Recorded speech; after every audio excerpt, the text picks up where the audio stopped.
while I do this correctly. Okay, so now I believe we are all online, so people can hear you.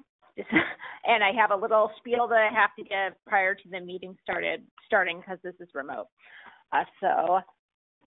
Commission members, staff, and meeting participants, thank you for joining us this evening for the June 11th, 2020 Monte Sereno Better Streets Commission. Prior to roll call, I'd like to make clear for the record of the meeting, and it should be reflected in the minutes, that this commission meeting is being conducted pursuant to the provisions of the Brown Act and a recent executive order issued by the governor to facilitate teleconferencing to reduce the risk of COVID-19 transmission at public meetings. Ordinarily, the Brown Act sets strict rules for teleconferencing. It requires the teleconference location be identified in the notice and agenda, that it be accessible to the public, that members of the public be allowed to address the council from that location, that the agenda be posted at that location, that at least one member be here in the council's chambers, and that at least a quorum of the commission be participating from within Monte Sereno. The governor's executive order has suspended those rules. The executive order does require that we continue to notice meetings in advance and that we provide members of the public with an opportunity for public comment. Before the meeting is called to order, I'd like to point out a few things to assist the commission members, staff, and members of the public to successfully participate in the meeting. Commission members, please keep your microphones muted until you wish to speak. At the top left, there is a presenter chat. Commission members should use this to report technical problems such as an inability to hear. At the top left, there's also an attendee chat. This is for the public to report technical difficulties. For public comment, under oral communications or on any agenda item, at the top center of the screen, there's a caption box where comments limited to 350 words can be submitted and will be read into the record. This limit is set to adhere to the typical 3-minute allowance. Only attendees using the application can submit questions. Participation from a telephone will allow for listening only and will not allow for any feedback. And finally, because we are not all in the same room, votes at this meeting will be taken by roll call. So Barry, if you want to go ahead and bring the meeting to order, I can take the roll call. Okay, I'll call the meeting to order at 7:02 p.m. So I think we are foregoing the Pledge of Allegiance since we are not together. Okay, that's fine. So roll call, Barry Chapin. Here. Commissioner Nelson. Here. Commissioner Pest. Here. Commissioner A. Saxena. Here. Commissioner S. Saxena. Here. And Nancy Pearson called me before the meeting and told me that she would not be able to be here at the beginning and may be able to come in later this evening. So we can go ahead and move forward. All right, are there any orders of the day? I have no changes to the agenda. Okay, and do we have any oral communications? I guess we would already know if we did. Yeah, I didn't get any emails for this meeting prior to the meeting, and it doesn't look like there's any members of the public wanting to provide oral communications at this time. Okay, and so also no written communication then? Correct. Okay, all right.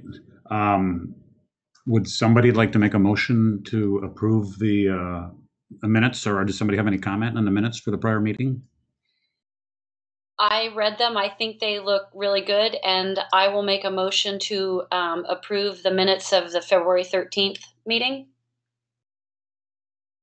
And Okay. I will second that recommendation. Okay, Jessica, do you need to take a vote? Yeah, so I'll do a roll call vote. I have all right, so to approve the minutes of the February 13th, 2020 meeting, Chair Chapin? Yes. Commissioner Nelson? Yes. Commissioner Pest? Yes. Commissioner A. Saxena? Yes. Commissioner S. Saxena? Yes. All right, passes 5-0 with one commissioner absent. Okay, on to new business. The Well, it says one speed bump policy, but that is the same as the citywide traffic calming policy. That is accurate, and I'm sorry that didn't get reflected in the agenda. I thought I changed it, but I guess not. But yes, that is the same item. So I guess we should go ahead and start with the staff report. Sure. So this proposed citywide traffic calming policy is in response to a petition and public outreach that we received, particularly from the members of Bruce Avenue as we were talking about school items last year. So with the recommendation of the commission, I went ahead and researched other traffic calming policies around us in surrounding cities and also national standards and put together a proposed policy for the city of Monte Sereno. This policy has several steps to it, from an initial inquiry to make sure that we have resident support, data collection, meetings, and a confirmation vote and approval before any kind of, not just speed bumps, but traffic calming can be installed in the city. Basically, to have some kind of both residential backing and justification so we're just not installing things without justification. The fiscal impact of this really varies depending on what kind of traffic calming is suited for a particular location. Traffic calming could just be signage, to speed bumps, traffic circles, just kind of depending on what the situation on the street is.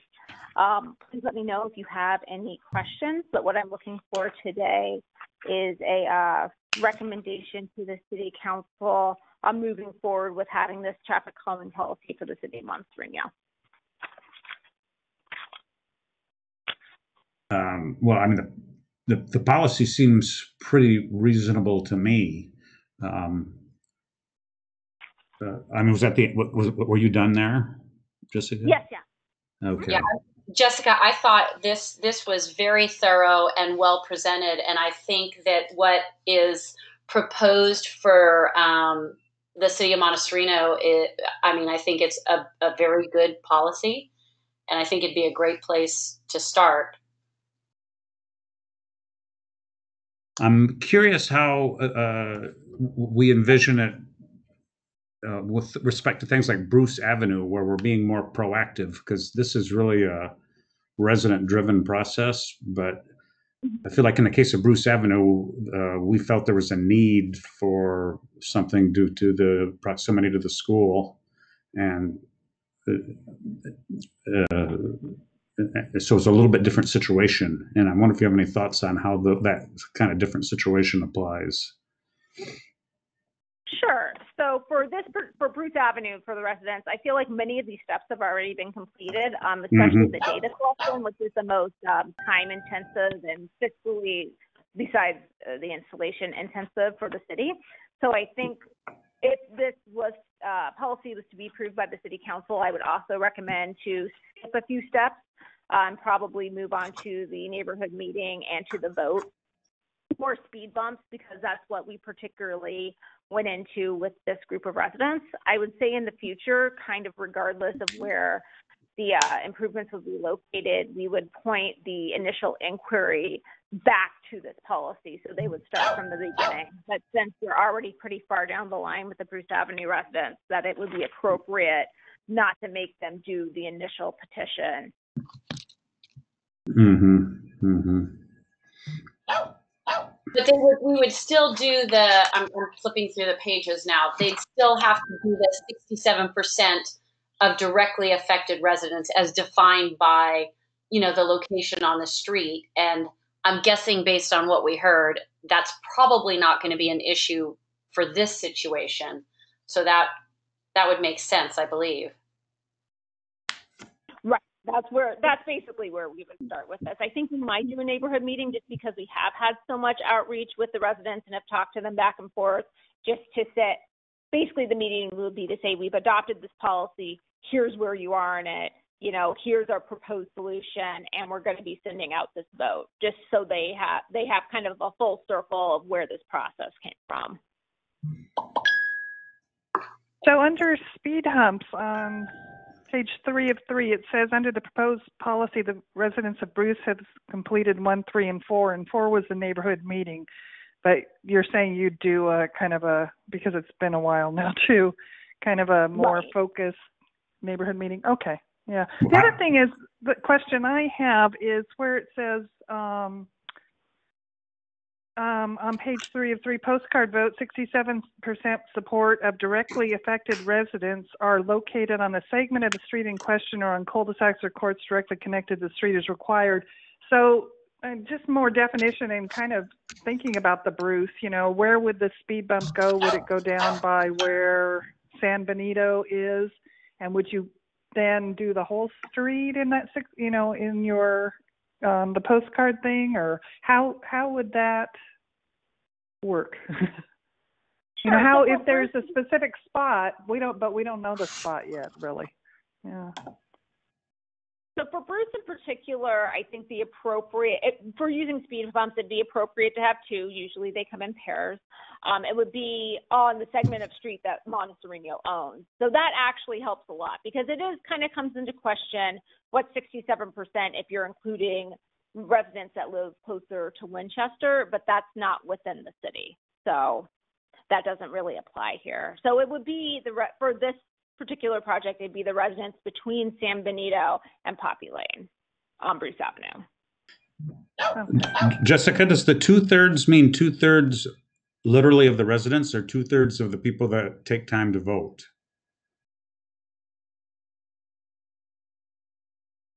Those are directly affected residents, so that. I read that to mean all the residents, not just 2/3 of who takes the time to vote. I think, I don't know, I could be wrong, but I interpreted it that it had to be 2/3 of all the residents be in that block. Yeah, it doesn't say as responding residents. Mm. Yeah, I agree it doesn't, but it seems like you might struggle to get 2/3 to even respond. Right. Exactly. Yeah. Well, and I think that's the beauty of putting this in the residents' hands, is because if it's coming from them, they have some buy-in to get those residents to respond, I would think. Yeah. Right.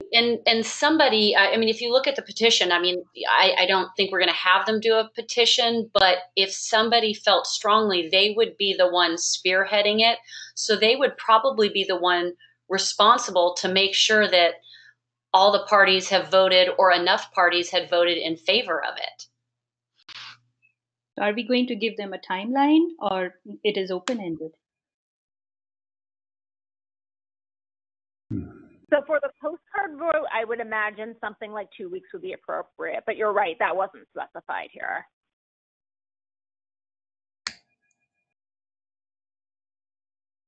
So are you going to make that change and put it in the writing, like there's a process that this is the timeline you have to respond? Yeah, I can absolutely add that in if the commission feels like 2 weeks is, or longer or shorter, is appropriate for once the postcards are sent out, how long it takes them to respond. I would propose 2 weeks. If you all feel differently, please let me know. No, I think that's fine, but I don't know if that has to be actually part. I mean, that could be on the postcard, because there may be circumstances where 2 weeks is not long enough, or you never know how when they're going to be sent out. Is there a holiday? But it should be clear on there. And the resident who's running this, or who is, I don't know, spearheading it, would know. But I think if you in general let them go any longer than 2 weeks, people are going to put it aside and forget about it. That's true. Right.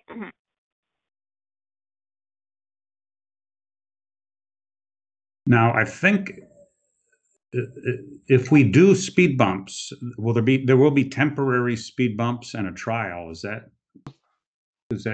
what you have in mind, Jessica? So that would be the part 7, that there would be an evaluation. So right, for something like bump, it would be a temporary type speed bump, and then the evaluation will be done later. If it's something like a street sign, we'd probably just put those up in a permanent situation, because it's less of a financial issue. And if it didn't work, just take it out. But yeah, for something like speed, it would be in a temporary type. Now, I'm sorry, Barry. Go ahead. Oh, thank you. For Bruce, we also we're going to do bull bouts. Is that correct? So it's more complicated than just speed bumps. Yeah, the bull bouts were, if I'm remembering right, at the corner of Poppy and Bruce, and then there was the actual sidewalk on Poppy that needs to be completed, and then. That can be put out. Sorry, Joanne, I didn't mean to interrupt you. No, that's okay. Yeah, you have more information, so that'd be great. Okay, that would also be something that could be put in on a temporary basis. And you're right, I did not include that here, but that was definitely part of the session and would be included in the Bruce project. Yeah, because to me that's very important that part gets done as close to school going back into session whenever that happens to be as we can, because that's a huge safety thing for the kids. I agree. Getting that corner fixed. So would that be part of this then, presented to, if we, there is another community meeting and information to the residents, would that be part of this? Would we do them together? I would think so. I would think so too, because when you look at the policy she's set forth, I mean, that it includes the bowl bouts and the speed humps, among other things. So it would make sense to do it all together. And I mean, if the residents had an issue with one versus the other, then I'm sure that would come out in the meeting that we were going to have. Mm-hmm. I can't see having trouble with that, though. Right, that's what I'm wondering, if that part can just move ahead, Jessica, and, is that something that needs to go through the residents as opposed to the speed humps and bumps, or is that just something that the city can do? And so in general, for this type of neighborhood meeting, we would present multiple options, but since we've already talked to the Bruce residents and have had a discussion with them, we'd probably only present the one. And in that meeting, we would have like a figure that showed them, here are where we propose to put the speed bumps, here are where we propose the bulb out. So it'd be, for this particular Bruce project, we would give them something very specific. When you talk about the meeting we had, are you talking about the commission meeting where we had quite a few residents show up, or I didn't miss a different meeting, did I? No, I'm sorry. When I say meeting, I mean we've had a lot of general correspondence with these residents, but the one, if I'm referring to one in particular, was one where there were, I think, maybe 4 or 5 speakers to the street that were here. I want to say was that the end of last year, maybe, perhaps, or maybe that was this year. It's hard to remember now. Yeah, but you're referring to our commission meeting. I just want to make sure that it wasn't part of one of the meetings at the school that I missed. But that did come up when we were at the school. When we had our meeting there were people who mentioned how fast the traffic goes, and so that's kind of how we got to this point. Yeah. From that meeting. Yeah. So it seems like from here, there's 2 distinct things. One is to potentially approve the policy, which is independent of Bruce, and then decide exactly how to go forward with Bruce, which I think means come up with a specific proposal and have a community meeting. Does that seem like a reasonable way to move forward? Yes, and I think so. I think the policy, I don't have any concerns about the policy, and I think having something like that in place is good for the town or good for the city, because when you have other residents may have complaints about, speeding on their street, but there's very specific parameters that have to be met. And, I think it's easier to point to something that's definitive than something that is just kind of, not defined, if you will.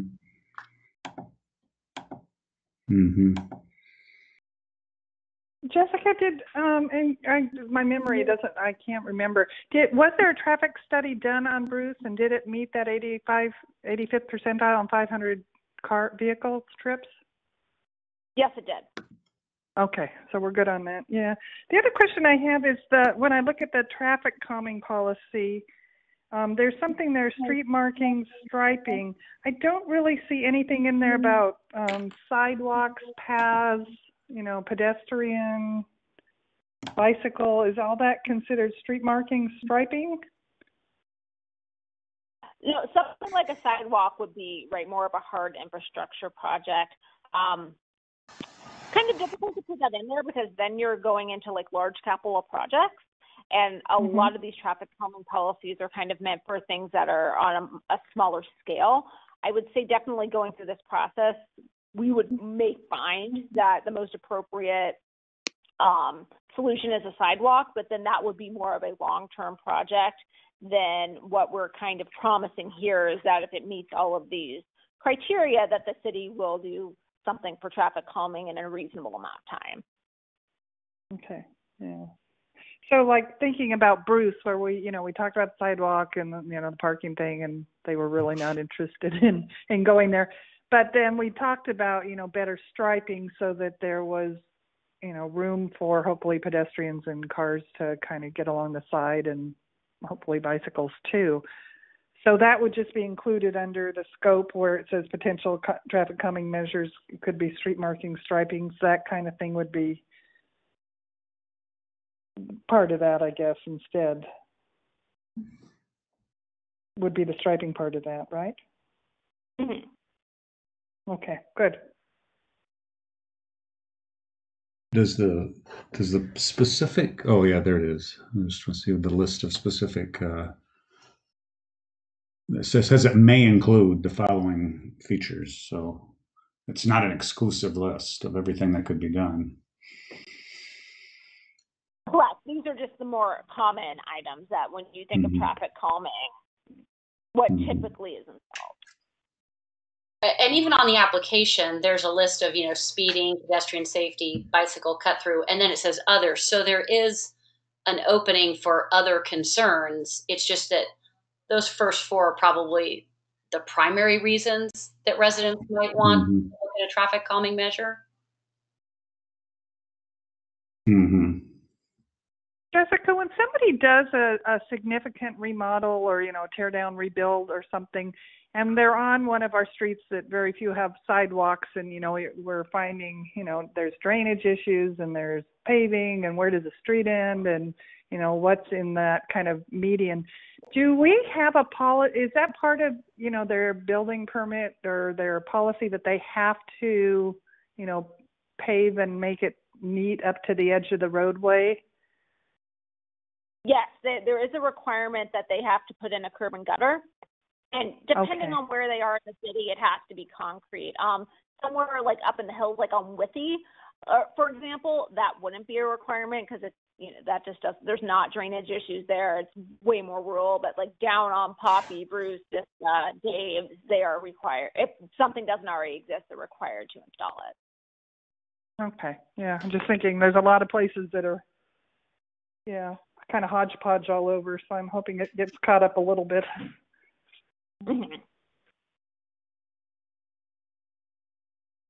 Well, I think the policy looks good. Okay, so shall we simplify what we're working on? Would somebody like to propose that we adopt the policy as Jessica had suggested it? Or I guess we would to recommend to the council. Is that what we do, Jessica? Yeah. Recommend at the council? So does somebody want to make a motion to recommend to the council to adopt this policy? Sure, I will. Okay, I'll make. Okay, you go. You go ahead, Joanne. I'll second you. Okay, so I'm making a motion that we accept the traffic calming policy for residential streets and recommend that it be forwarded to the council for discussion and approval. I will second that motion. Thank you. We have to vote. I have to do a roll call vote because we are remote. So, Chair Chapin? Yes. Commissioner Nelson? Yes. Commissioner Press? Yes. Commissioner A. Saxena, Yes. Commissioner S. Saxena. Yes. All right, passes. Thank you very much. Hey, Jeff, Thank you. Yeah, no, thank you. This was wonderful. Just can I make one comment? It was just a on the application for traffic calming study. There's a couple of typos in the red, the little red banner at the bottom, because I think it's supposed to be the same as on the phone.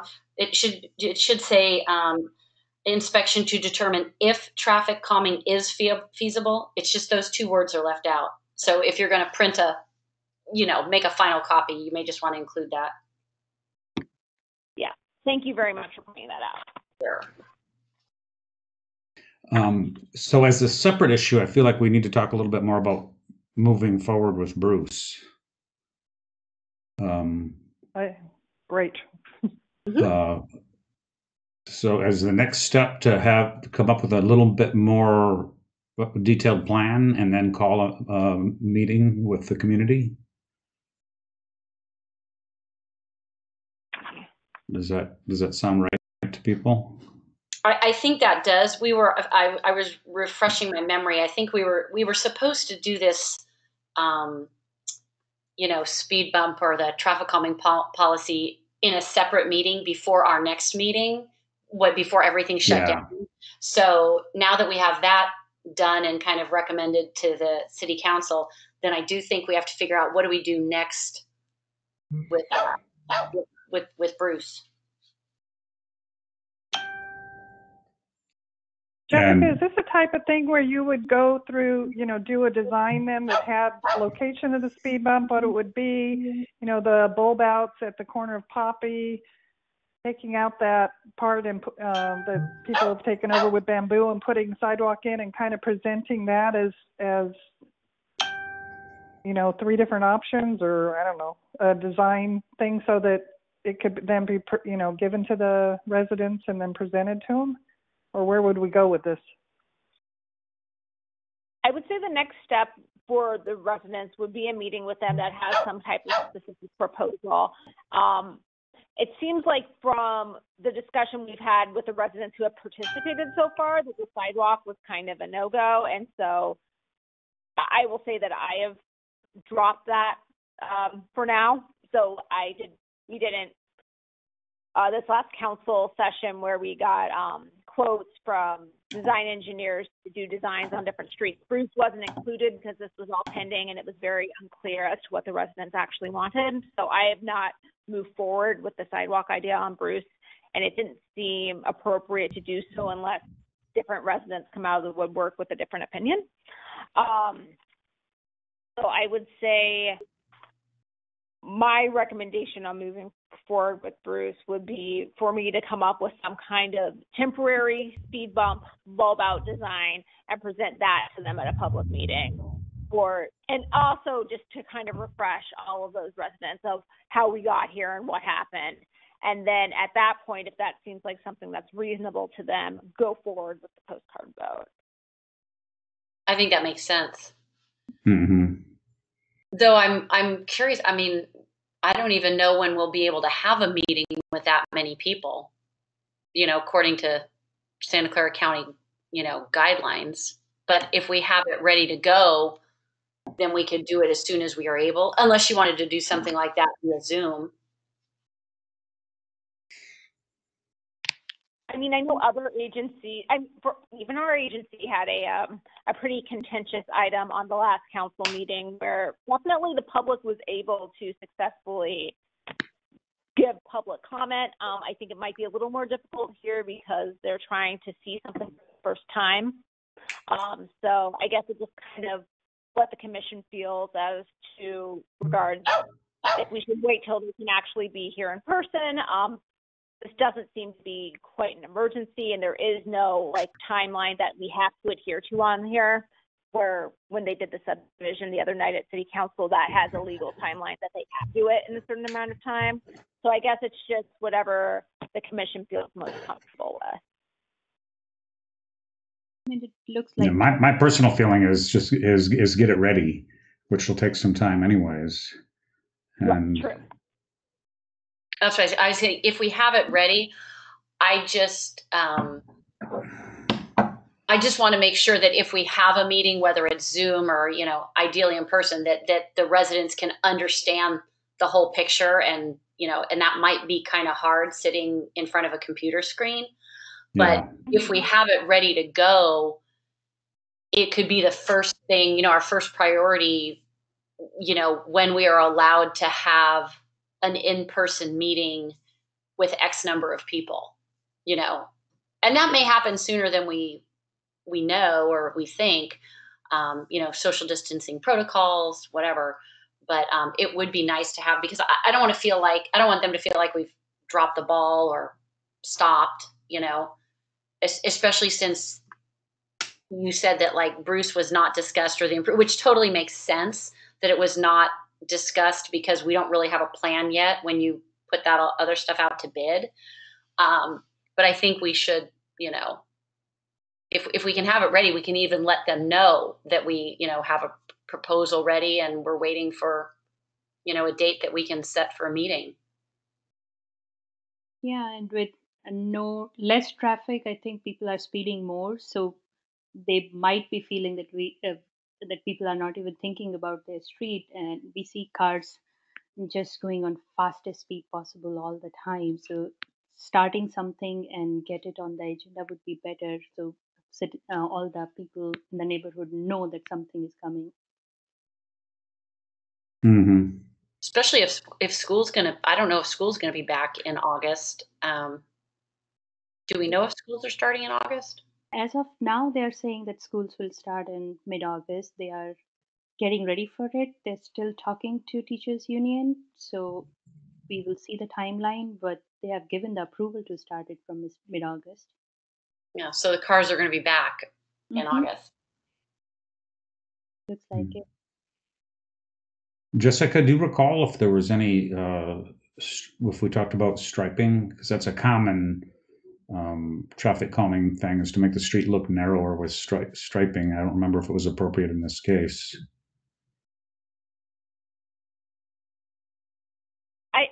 That's definitely an option. I would have to go back and listen to the meetings where we had talked about it before, because I feel like we did put that out as an option, and I don't recall off the top of my head what the response was. Mm-hmm. The problem in Bruce's case is it'll, in their mind, delineate where they can park.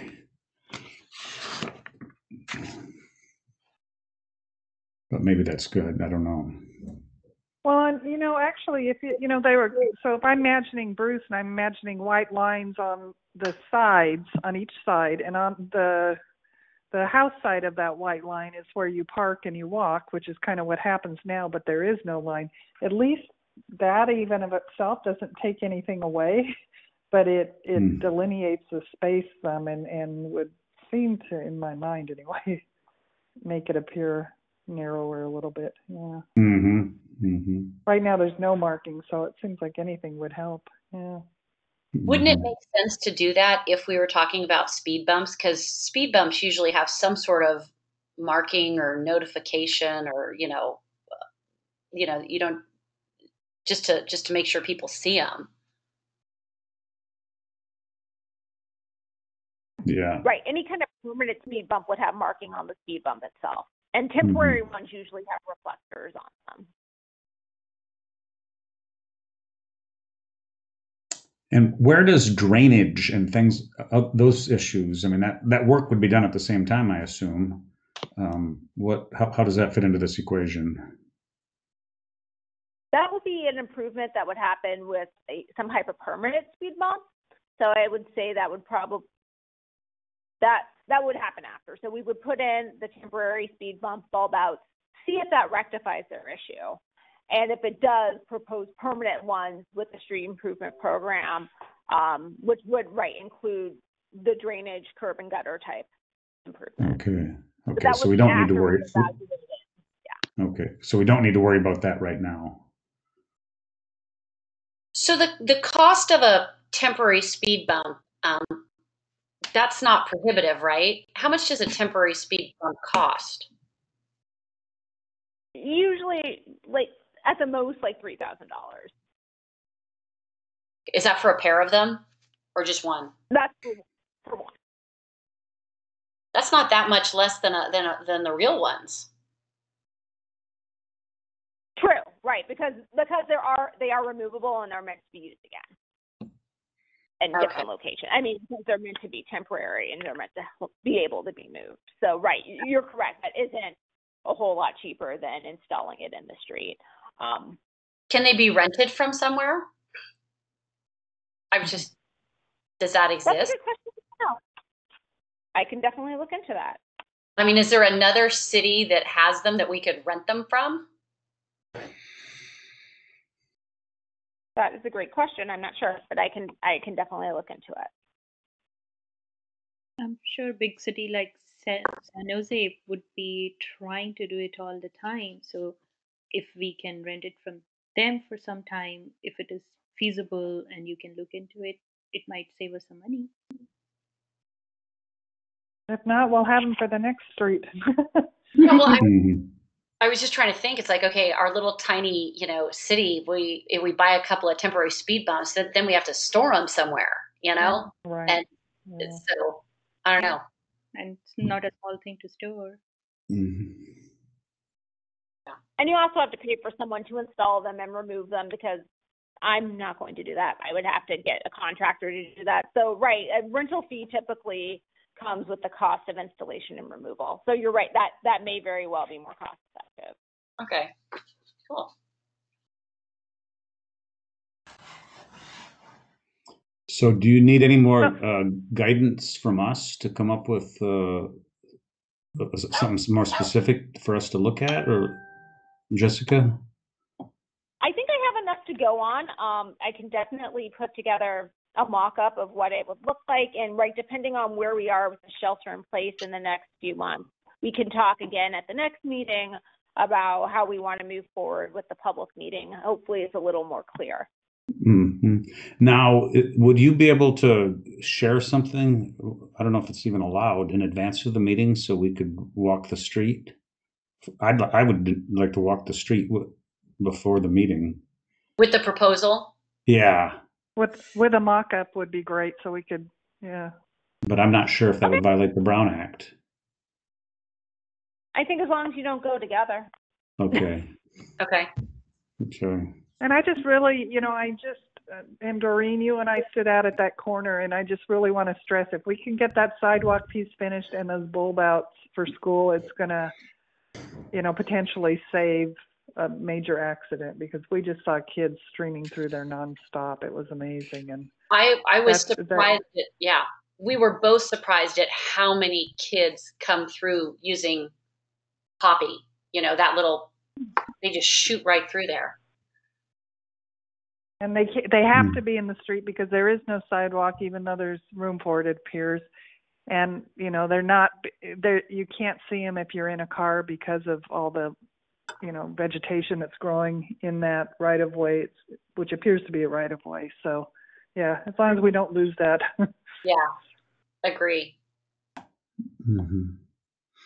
Okay, is this too much work, Jessica, or is that a reasonable thing going forward? No, this is definitely reasonable to get to you before the next meeting. Okay. Do we need a motion, or is that sufficient, this discussion? I think the discussion is sufficient. Because, okay. because this is just work for me to do. It's not going to the council yet. Okay. Does anybody else have any comments, or should we move on? I think I'm good. Okay. The next thing on the agenda is street signs, but there's nothing attached to it. I think it's the neighborhood street improvement program. We're on number 2 now, right? Oh, I'm sorry. I was looking at 3. Yes, because we talked about 2 different things. I apologize. Yeah, the neighborhood street improvement program. So yeah, I guess go ahead, Jessica. Sure. So this kind of actually goes into Joanne's question about the curb and gutter improvements. So the neighborhood street improvement program is more or less to have complete curb and gutter on specific streets in Monte Sereno, so the ones that are appropriate. And the purpose of creating a documented program, which is attached to your to the staff report is to kind of set parameters for the ranking, basically, of what neighborhood streets or group of streets are the most appropriate to do and in what order. I do apologize that this ended up going to the city council before it came to you all, because I'm trying to remember what happened now. It was so long ago. I think because the council requested, and then perhaps we didn't have a meeting prior to the council meeting. But so I developed it. This has been presented to the council. They did seem to like it, but I did want to bring it to you guys because if there's any, it's meant to be a living document. Obviously, as streets are improved, you know, they come off the list and others move to the front of the list. And if you all felt that there was a better way to prioritize these streets and their improvements, I would love to hear that, because for the future, we can definitely go about this a different way if you think that there's a different way to go about it. Okay. Well, one comment I had was the Highway 9 improvement that you discussed briefly in there. I feel like that should almost be a separate agenda item. It feels like it's a different program to me. I do see what you're saying. I included it in there because typically all this money is coming from the same place. And so it's kind of how do we prioritize that project in the scope of all the other projects we're trying to do. But if you guys think it's more appropriate to try to address that on its own, I'm fine with that. It's just kind of what does the city think is more important, working on this highway, you know, the streets, the other residential streets, or the Highway 9 project? Would you rather 4 of these street improvement projects in front of the Highway 9 project, or the other way around? That's kind of why I threw it in there, just because all the funding's coming from the same place. Yeah, that's an important thing to know and keep in mind. Although I'm having trouble finding it now in my document, but I thought you said something about grants. There were grants available for that? There are several grant opportunities, yes, available for state highways. Okay.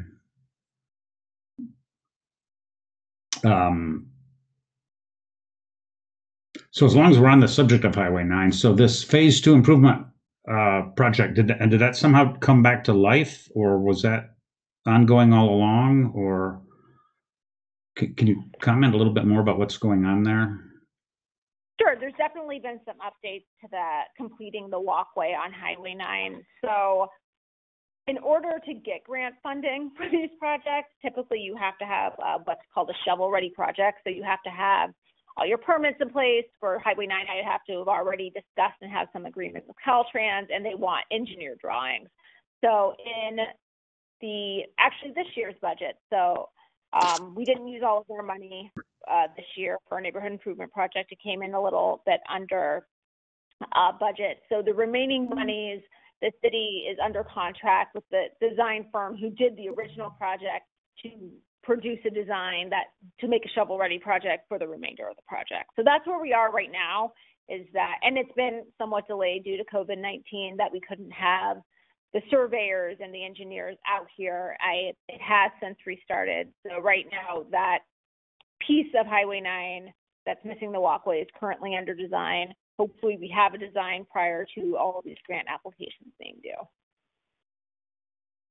Okay. Are the drawings available on, the website, or where can I look more for that, for details?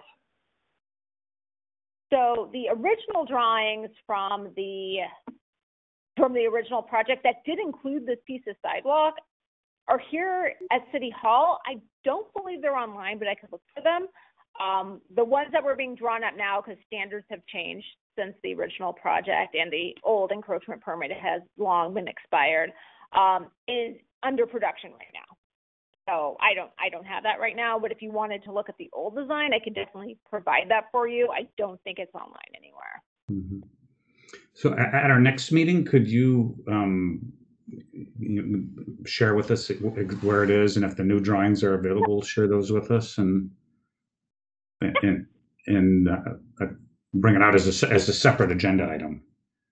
Yeah, we'll do. Yeah, the other thing I heard about Highway 9, and I feel like we're like a lot of stuff, or not a lot of stuff, but some things are going on and we're just not aware of them, and I'm trying to figure out where to capture that information, because I talked to Steve Leonardis, because there's a hole in the pedestrian path, like a Christie box, right in front of the city hall. You may have seen it with cones on it. That's covered with a piece of plywood, and the plywood was warped. And I have a mother-in-law that I have to push there once in a while, and her wheelchair was falling into it. Anyway, so I talked to Steve, and he said, hey, we're replacing the corners, which is great. They had these wheelchair ramps on the corners of Rose and Highway 9 right by the city offices, and a couple of other streets down that were warping and coming up. And so he said, hey, we got those going. And sure enough, they went in. He goes, we got the graffiti being addressed down at the crossing down by kind of Greenwood down that way.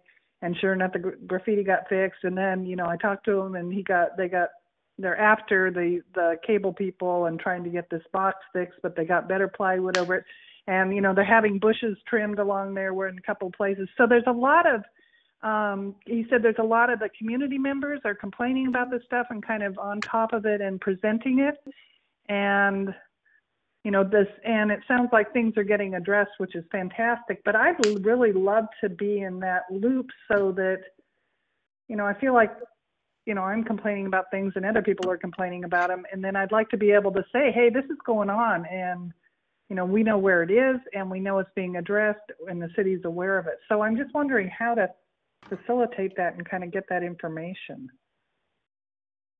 Sure. So I can speak a little bit to the recent improvements on Highway 9 that you had just referenced.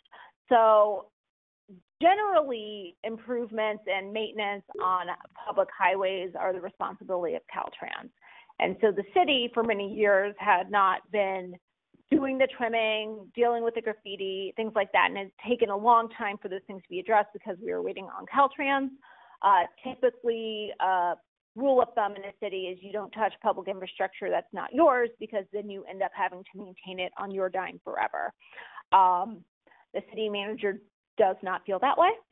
And so that's why these maintenance, deferred maintenance have been done so quickly, because the city has done them in the Caltrans right away. So I would say that a lot of those complaints were longstanding, that it wasn't that the city wasn't aware of them, it just wasn't typically the city's responsibility to address them.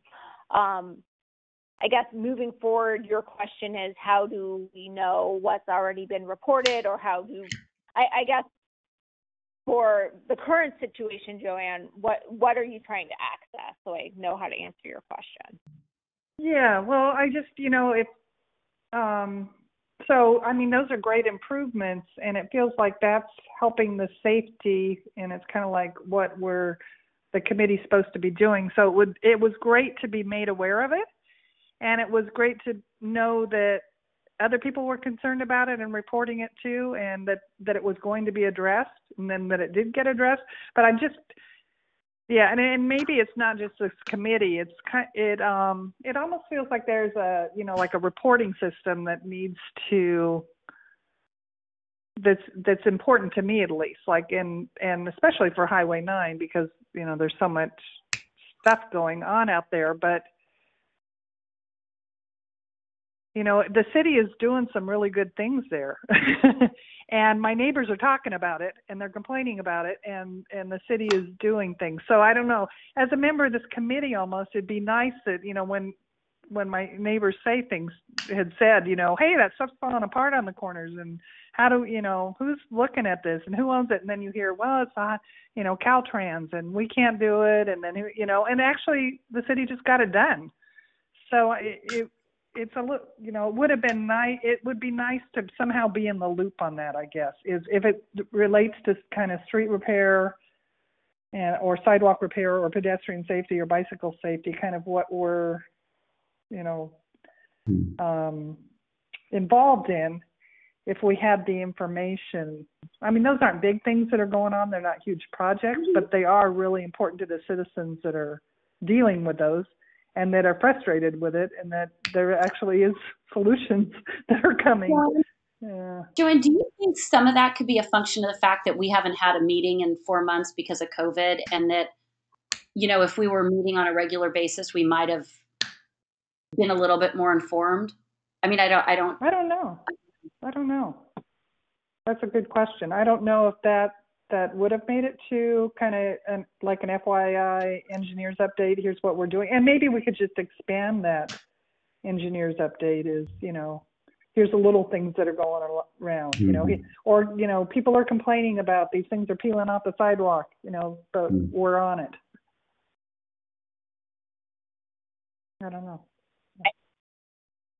And for Highway 9 in particular, I'm sorry, we could expand the safety improvement project. If there are specific things going on with Highway 9, you could just share them on that agenda item. Yeah. By the way, I've had 3 different no parking bike lane signs that I noticed were down on Highway 9. And I have to say, I went online to Caltrans and put in repair things, and they were up within a week. So they've been really responsive on Highway 9 as far as I can see. Yeah, it really depends 3 separate on times. Yeah. Yeah. I mean, definitely when it's something that's a safety issue that they also agree is a safety issue, they come out pretty quickly. Like if an entire sidewalk is blocked by a tree, they typically come out the same day. But if bushes are just encroaching on the sidewalk, they're not as quick to respond. Yeah. So it's yeah. Right, actually, I tried that one. Yeah. Sorry. No, I interrupted. Go ahead. Oh no, I'm just in general. I mean, as you can imagine, Caltrans is a really large agency, so just in my experience, it depends on the particular issue as to how quickly they want to respond to something. Yeah.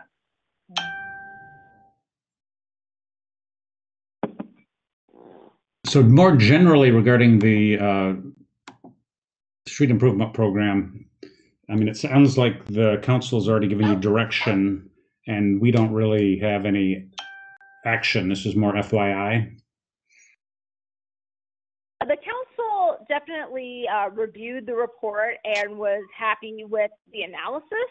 I guess my question for you all, as this is to be a living document to change over time depending on what projects are done, if this also seems appropriate to you, or if there's some kind of criteria other than the ones that were examined that I missed. Definitely, I see this program coming back to the commission as projects are being completed as a prioritization tool, and I want to make sure that we're all in agreement that the way that this was put together, you also see it as appropriate.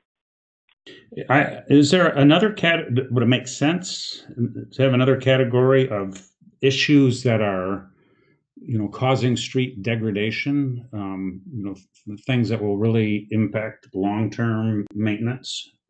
I don't know if that's like specific drainage issues or something, or do you think that's already encompassed?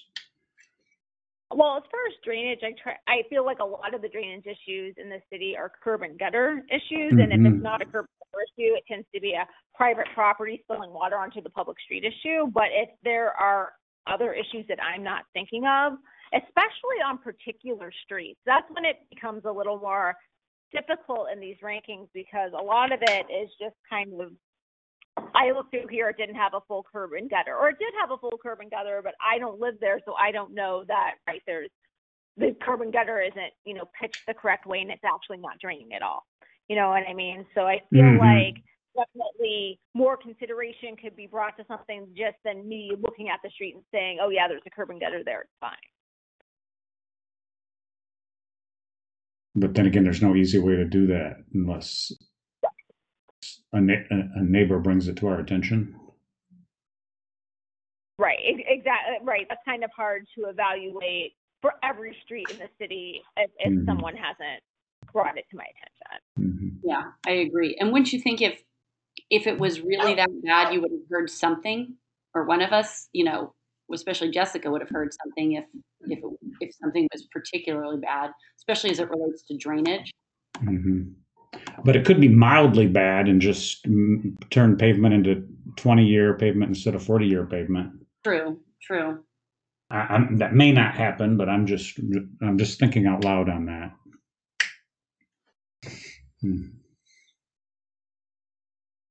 Are the dollar signs adding curb and gutter for that section? Is that what that means? The far right column? Yes, that would be an rough estimated cost of installing curb and gutter. Okay. And so right now your vision is to go ahead and do it in that specific neighborhood that the council recommended looking at? Right. So we are under contract for design of that the La Virginia neighborhood street. Mm-hmm. That is something that they approved. I would assume next year when I'm looking for some kind of approval, it would probably be for the Daves Avenue, just because hopefully we've worked through our speed bump issue by then. And if not, moving on to the Hillside neighborhood. But like I said, that's something we can definitely talk about with this commission of what, at the time where we're proposing new projects, what seems appropriate based on this prioritization.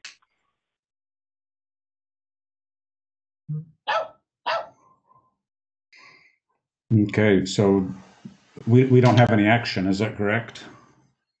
Yep. I mean, yeah, if you have any additional comments, if you think of anything after the fact, please let me know, but this is more of an FYI. Mm-hmm. I think it makes sense. All right, so is everybody happy to go on? Yep. Okay. Yep. Now the street signs. Thank you very much, by the way, Jessica. And now the street signs, city street signs. So, right, there was no attachment to this. This was an item that the city manager asked me to bring up to this commission. In general, to get a feeling from you all about the conditions of the street signs in general in the city. Definitely, as we go through doing the pavement management projects, I'll look at the street signs on those particular streets and replace the ones that look degraded. I also get phone calls about streets, and if those are degraded, I'll do those on a case-by-case basis. Probably not the most cost-efficient way, to be honest, because usually, like anything purchased in bulk, things are cheaper. So, and I think in his mind that it might be appropriate to assess all the street signs and maybe have a large replacement project. But we wanted to bring this to the commission to see if, even if you all perceived a problem with the street signs in the city, because honestly, I don't get that many phone calls about it. And it just may be because people don't think to call the city about it, or it's legible, and so they don't mind that much. But basically, the city manager just asked me to kind of put those questions out there for you all to discuss this evening. Now we're just talking about the smaller signs that have the name of the street that you have on a corner. Oh no, because those were replaced not that long ago. So if those are fading and that's a warranty issue. We're talking like street signs, yield signs, bike lane type signs, no parking signs, those kinds of things. Mm-hmm. So my thought is, I've already, complained about a few of them that are bad, but there are some that are really faded and not up to standard, I'm sure. But to go around and to look at every corner and do them, or expect citizens, I mean, it's kind of a random thing to do, and it doesn't mean you will get the ones that, probably are the most effective to be replaced. And, I imagine there's companies that do that. And so if it's in the budget, I don't know why you wouldn't contract and then kind of do like the pavement management, either do it all at once or phase it in and kind of get an inventory. And so you have a baseline and, where you're at. But I don't know if that's what the city manager is thinking or what his option is. Yeah, I have a question in general, and I haven't been doing a lot of driving around because I've been staying at home all the time.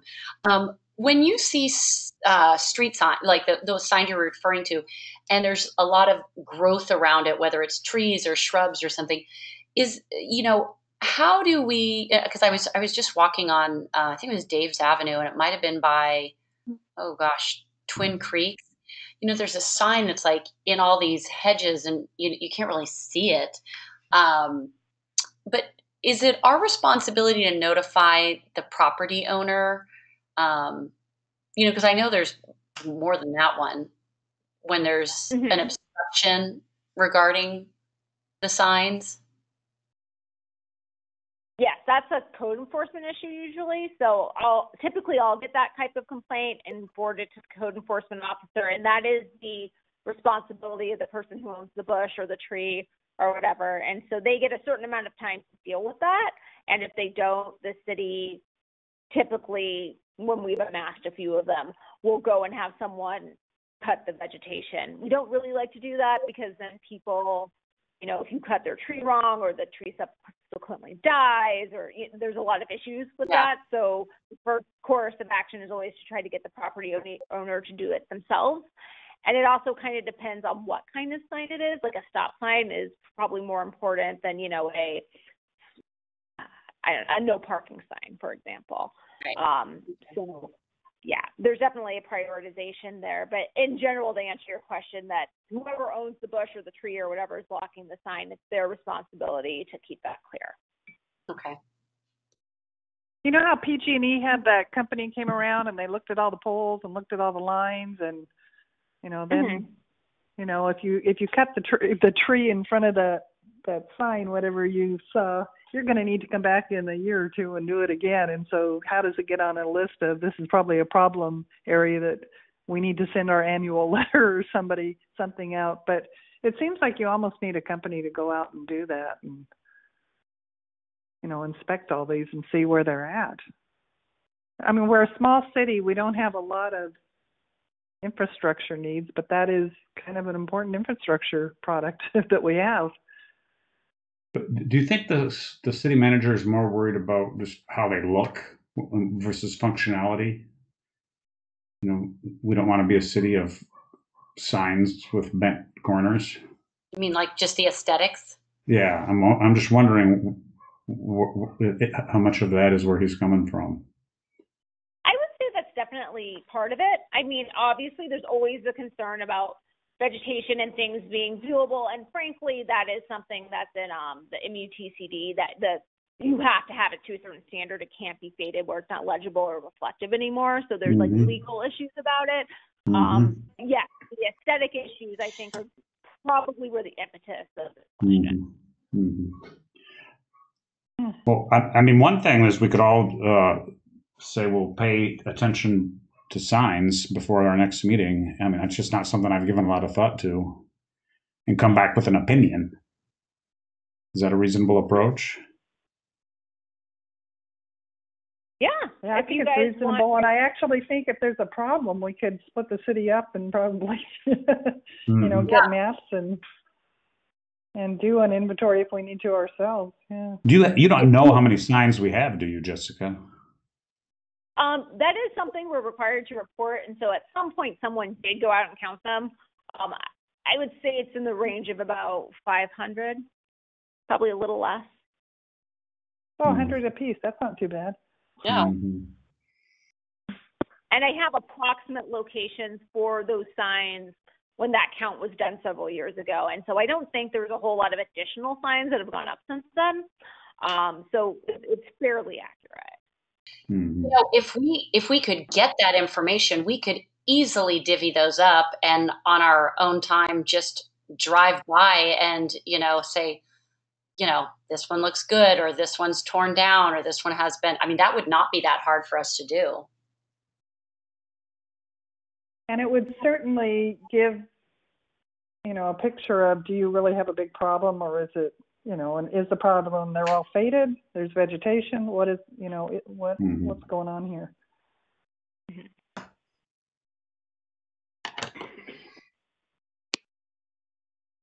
Okay, so moving forward, we're all going to start paying a lot more attention, and Jessica will attempt to get us more information on what signs are out there. I can absolutely do that. And maybe let the city manager know that we're willing to. Yeah, that we're willing to take an active role in assessing them. Yeah. And then probably before we do any serious assessment, though, we should come up with some criteria, because there's probably a lot that are fully functional but yet don't look good. We want to differentiate them clearly. Some sort of baseline, like what we are looking for and which one is actually candidate of replacing.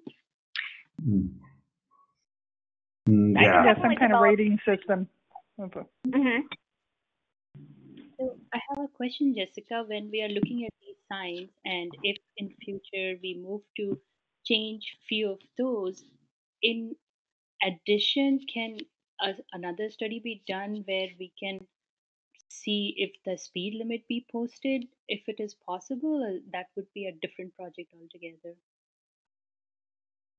I mean, since if you all are willing to go out and look at all of these signs, since you're already on the streets, we can make it a space for you to add additional notes for additional signage or different signage on those streets you're already on, since you're already there, if that's what you mean. Yeah, because I don't see many signs around Monte Sereno where we have that posted that this is a residential street or 25 miles per hour or whatever is required. So what if we are already looking for signs and we are already thinking of making an investment or changing few, is it possible at all that we can make a recommendation that some streets do not have that sign, or this street need that sign, or it would be beneficial to put that 25 miles per hour sign here? I can definitely make a space for those kind of comments to be recorded. Jessica, is it typical for, in a purely residential area where, it's strictly residential and streets, is it typical for them to have, 25 miles per hour sign, or do they normally only have something if it's outside of the norm? Sure. So it's definitely signed if it's something less than 25 miles an hour, it has to be. I would say a lot of cities only will sign the street that's immediately off the arterial, so like off of Winchester or off of another high seas street when you're starting to enter the neighborhood, and then any streets that come off those streets will not unless there is an issue. But I've definitely seen other communities where it is signed on the beginning and end of every single street. So it just kind of depends on the preference. Right, like we have so many streets coming right off Highway 9, and none of those, at least not in my memory, have a sign which says what is the speed limit. So on my own street, I see people just zooming in 40, 50, not even realizing it is through and through residential street.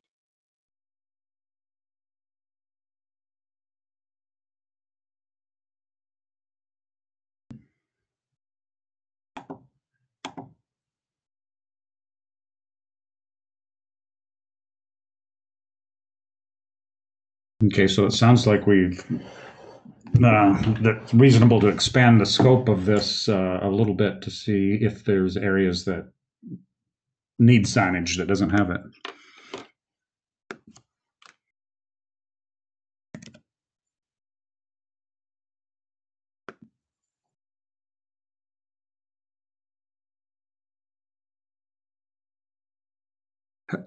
Can people hear me?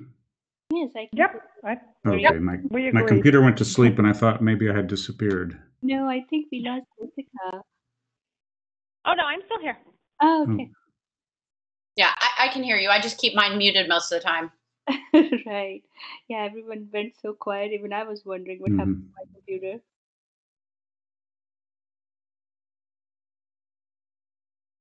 Okay, so moving forward, I think, this seems like another non-urgent issue. So between now and when we hear from Jessica, either at the next meeting or possibly beforehand, we'll just start paying attention to signs, and we'll definitely keep this as an open item and talk about it in the future. Mm-hmm. Does that seem like a good way to move forward? Yeah. Sounds good. Okay. I don't think we need to have a motion on anything. So is everybody okay moving on to the next item? Yep. All right. Turn restriction on Ridgecrest. Okay. So this one's near and dear to my heart. I'll say right off the bat. Do you want to go ahead and give us your?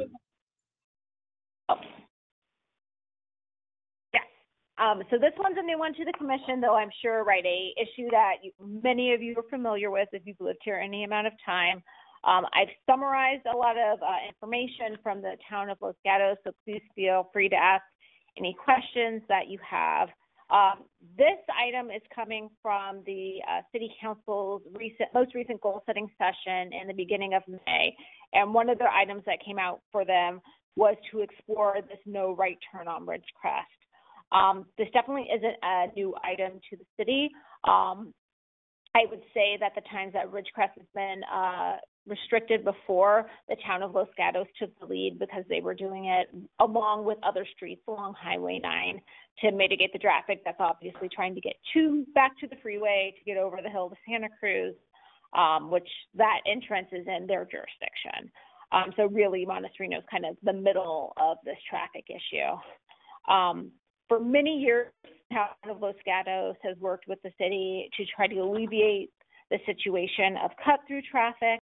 The most prominent spot in the city of Monte Sereno was on Ridgecrest because you can go down Ridgecrest and get into the Almond Grove area of Los Gatos. They've tried multiple means that have been outlined in the staff report, including signage, police enforcement, street closures, just general enhanced public communication. In 2019, there were no turn restrictions put in place. The last big effort was in 2018, where they tried multiple different arrangements of restricting the turning on Ridgecrest. And what they had found was they got just as many complaints when they restricted turns as when they did not. And just anecdotally from the Los Gatos staff, I heard that, it was really they got more complaints for the residents who lived on Ridgecrest with the Oakhurst, those streets that come off of Ridgecrest, than they got positive from those same residents. Nevertheless, we're looking into this again. I outlined what the city would need to do to restrict turns on Ridgecrest. I put in the times of the year and hours that were suggested by the council in their goal-setting session. Those are definitely up for debate. The need for this at all is definitely up for debate. And so I'm looking to the commission to hear how you feel about this issue in general. And then if we were to move forward with trying to do some kind of turn restrictions, how the city should go about that. And so I am looking for a recommendation, so something that you all will vote on to the council. This obviously would not be for the 2020 season, considering COVID-19 and the beach restrictions and reduced travel in general. We don't really anticipate this being as big of an issue as it has been in prior years. And considering the lead time for some of these items that would have to happen, we'd be talking about the summer of 2021. So if you have any questions, please let me know. My first comment is when I saw this, I was curious about the city council meeting. So I went back and listened to that section of the city council meeting. And it seemed like Steve was going through, he had some ideas that this council should talk about in the future. And he brought this up and talked about it a little bit. And they kind of nodded in agreement and said, oh, okay. But nobody on the city council spoke about it or seemed to have any serious thought about it. They just kind of agreed that, yeah, this is something we can discuss.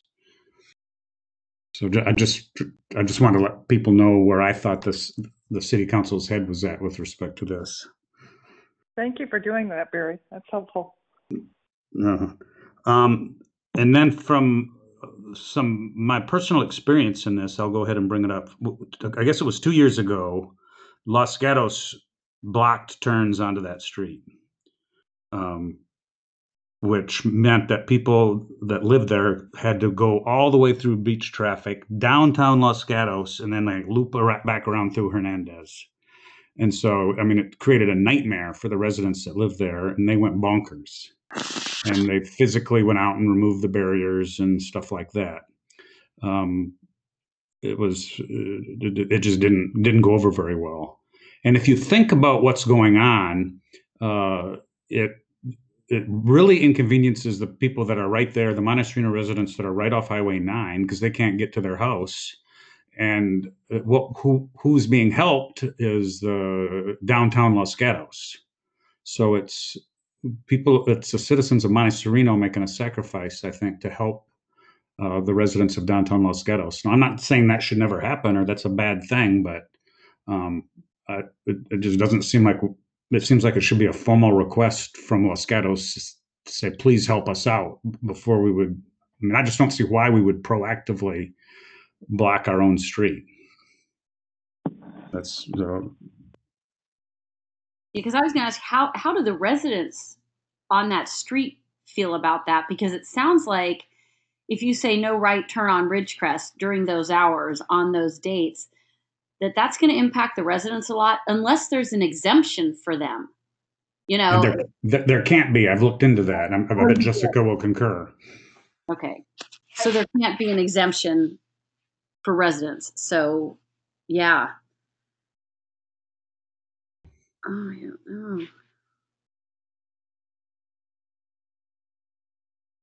I mean, do you have any idea what Steve was thinking, Jessica? I know that obviously Steve was affiliated with the town of Los Gatos for a very long time, and this is a item that they've been dealing with for a very long time.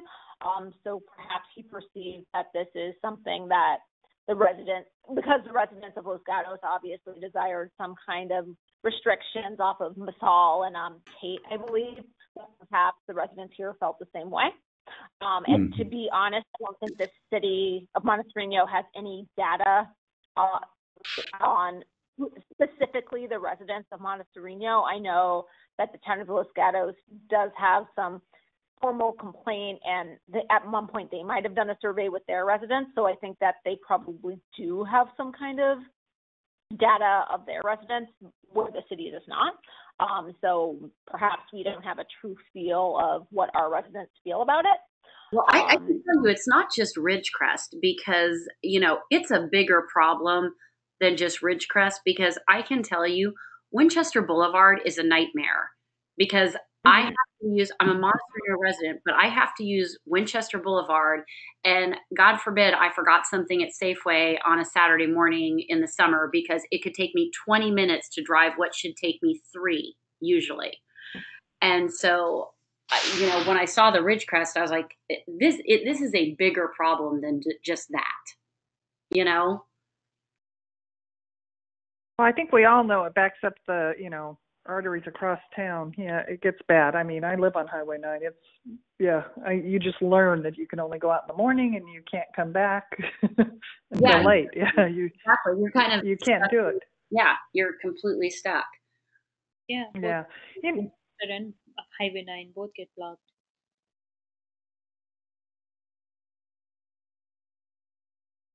So did we try? I know it's not enforceable, but is the local traffic only signage? Was that ever tried? I thought it was tried in those big electronic signs at one point, like residents only. I believe so. I would have to go look back at this information from Los Gatos. I don't think it was any kind of permanent sign because that's not, like you said, that's not enforceable. But I would not be surprised if on one of the changeable message boards at one point they put that there. I'm assuming it wasn't that effective because they'd still be doing it. But I can definitely look back and try to find that information. Because it says in the report that local traffic only signage is unenforceable. Why is that unenforceable? Probably because you'd have to have a cop out there, or you'd have to have some kind of stickers. And how would you enforce it? Yeah. Well, I mean, theoretically, I mean, speed limits are only enforceable when a cop's out there. I mean, so Yeah. My understanding was you can't limit who can go on a public street. You can't say that only residents can be on this public street. Pay for it. Yeah. Okay. I just wanted to understand what that meant. Mm-hmm. Only signs I have seen during past summers which says this is not the best way to go to beach, stay on highway. None of them ever said residents only or local area people only. So it's all just says stay on the highway. This is not the best way to beach and all those things.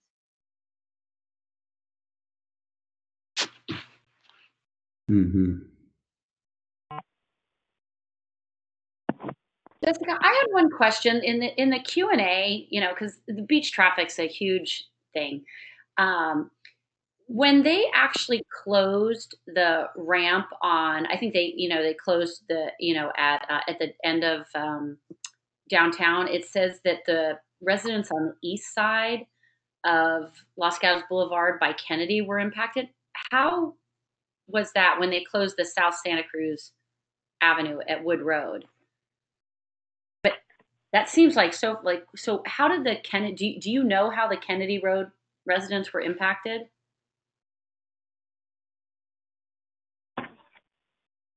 I'm sorry, I don't. I think it was cars coming down Los Gatos Boulevard to Main Street, and they were trapped once they got to Main and South Santa Cruz, and it just backed up It just backed all the way up. a long, long way. Yeah. Yeah. Well, we all know what beach traffic looks like. All right. I was just curious because I was like, that's a long way. Mm-hmm. And is the traffic so much less on Sunday that's why the signage would say just Saturday?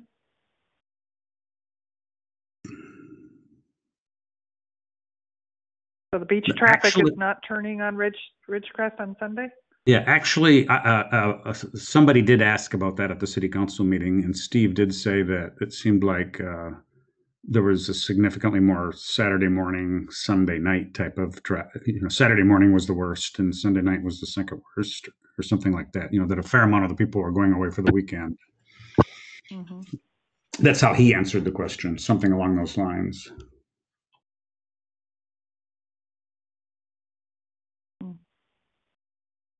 But getting back to what Barry said before, how you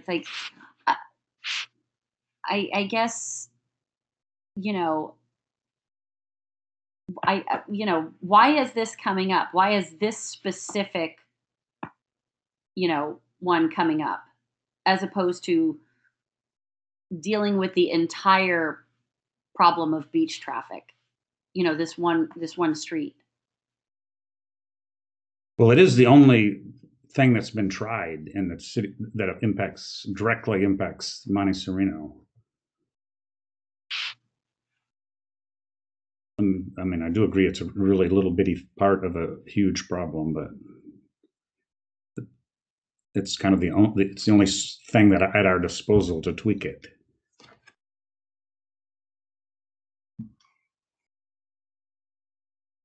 But maybe that question, I wonder if Jessica has a better answer to that question.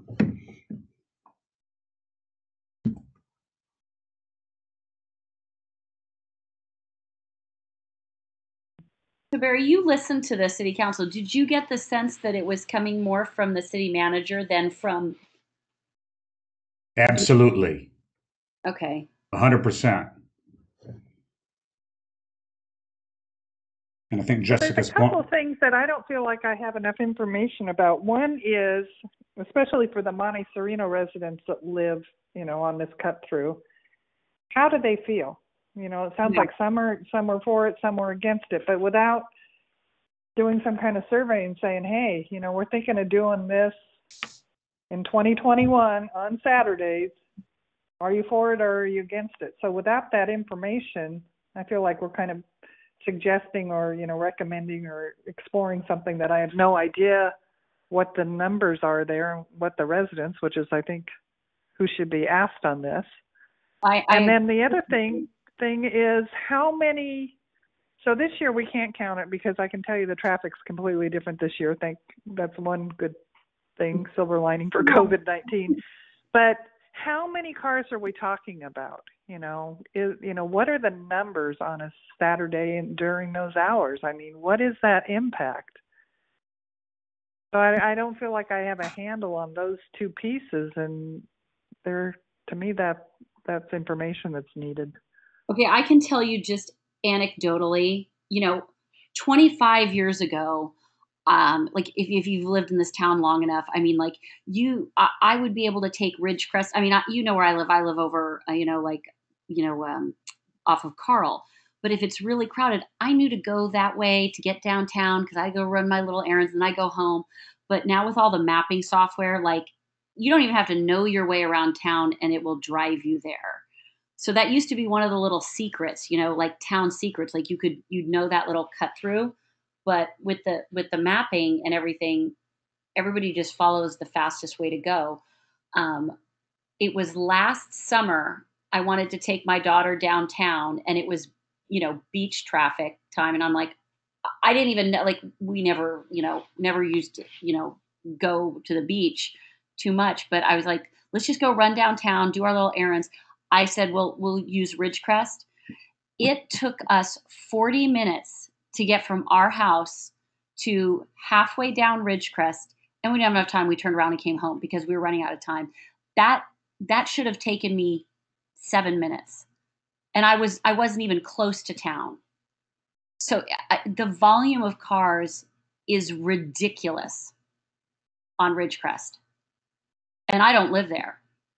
But I'd certainly want to know what those residents think before we made any kind of recommendation. Because I've only got one little anecdotal episode with my daughter, and that was a year ago. Yeah. No, well, and I down, and I can watch it. So has anybody ever thought about, where you go Ridgecrest and then you turn on Beck and blah, blah, blah, and you end up on Hernandez, which is that real sharp canyon, and that's how you kind of get in. Has anybody thought about wherever that border between Monte Sereno and Los Gatos is, or somewhere where it makes sense, put up a barrier on Saturdays that says no through street and close it down? And that way all our residents can get in and out of Monte Sereno the one way, and Los Gatos residents, there wouldn't be any cut through. Waze wouldn't show it as going through. Redirect traffic, Mm. I mean, it's going to take, I think, something out of the box creative. Yeah. Mm-hmm. Where does that cut? Where would that? I mean, where would that delineation line be? So I think the border line between, if I'm looking at this map right, is that Hernandez is like a sharp canyon turn right. There's a couple of houses at it. That's where it looks like from this map where the Monte Sereno border is. And so you go up Hernandez and it kind of ends in that canyon. I think the problem. So then the only people, if you lived on Hernandez, you'd go up through Los Gatos, and if you lived on the Monte Sereno section, you'd come in through Highway 9. So are you proposing Monte Sereno does this unilaterally? No, I'm just wondering, would that be a trial? Would it, would our people be happier? They could get in and out. They'd have to get in and out off Highway 9, though. Mm-hmm. I really don't think people are that unhappy, the Monte Sereno residents, because it's so rare when it gets that bad, and the alternative of going through downtown Los Gatos is worse.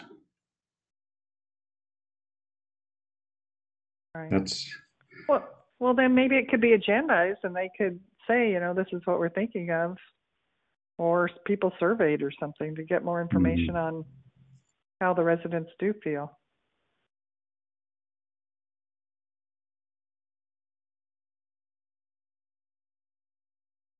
Well, and we could do that.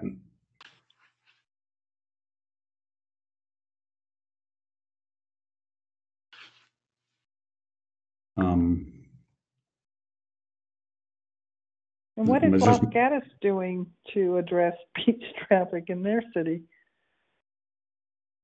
Well, the analogous thing is they're shutting down, Masol. If we did this, I would assume they'd be shutting Masol and Tate or whatever those other streets are. And the right-hand turns. Yeah, and they shut down. I believe 2 years ago they shut down Ridgecrest, so they were consulting with Monte Sereno, which is the example I brought up where residents kind of went bonkers.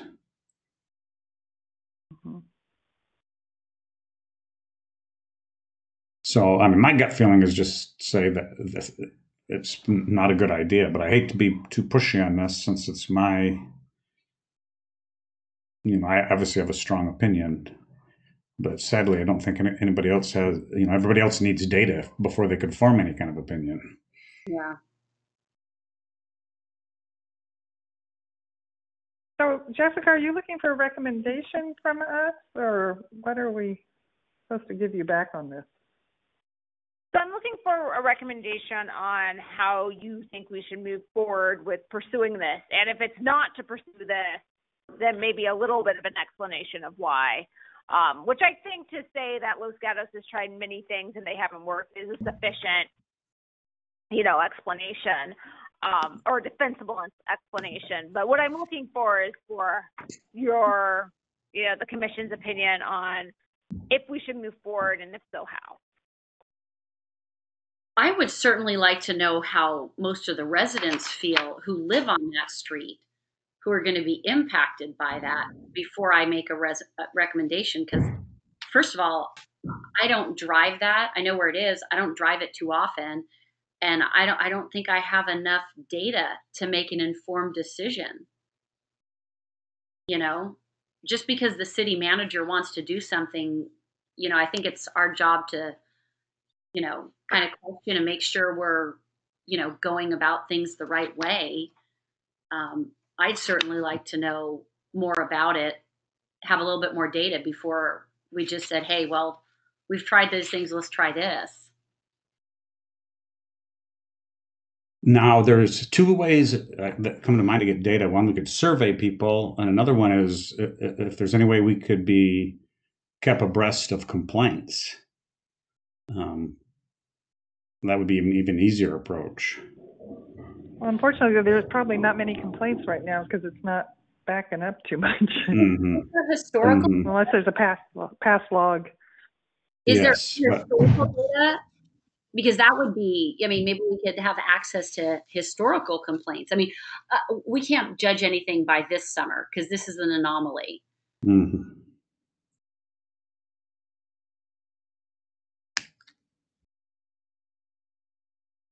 As far as and there's an awful lot of feeder streets. Sorry. Oh, no, it's okay. I could definitely ask the town for their historical complaints, and I'm sure that they will provide them. To my knowledge, the city doesn't. I'm sure they got complaints from the residents, and I would assume more, from our city residents than Los Gatos got. We don't have that data. So, right, the only way to collect data specifically, complaint data, and have all the data specifically from Monte Sereno residents, they would have to wait until we have the, probably till next summer. As far as resident polling, that's something we can definitely do. We could, similar to what we did with Bruce Avenue, I would recommend that obviously we don't just do Ridgecrest, but we also do streets that can only really be accessed by Ridgecrest. So that'd be Beck, Hernandez, Withy, Oak, Hearst, and Bancroft are the public streets. And then there's also a few private streets that come off of Ridgecrest as well. Yeah, I think you'd have to, even if there's private streets, I think you'd have to survey them because, that's how they access their private street. Correct. Yes, we would definitely include them. I just don't remember those off the top of my head. Oh, okay. Yeah, I feel like, sending out some sort of, poll or survey, if it's easy enough to the houses that would be most impacted would be a good first step rather than just, recommending something that we just don't have any idea about. Yeah, so I'm in the same place. I couldn't go forward with this recommendation without polling the residents about how this would affect them and if they were for it. Yeah. Maybe it would be better to send out poll this year so we have enough data to bring something up before some craziness. We can absolutely do that if that's your recommendation. I will just say, as far as the resident polling, once we bring all of this to that the city's considering this to their attention, a lot of these people are going to show up at your meetings. And so I'm not saying that's a reason not to do it. You should absolutely do it if that's your recommendation. I'm just saying I don't want this to be a surprise to you, kind of like it was with that stop sign discussion. Definitely, if we send out a letter like this to all those residents will be showing up at this meeting.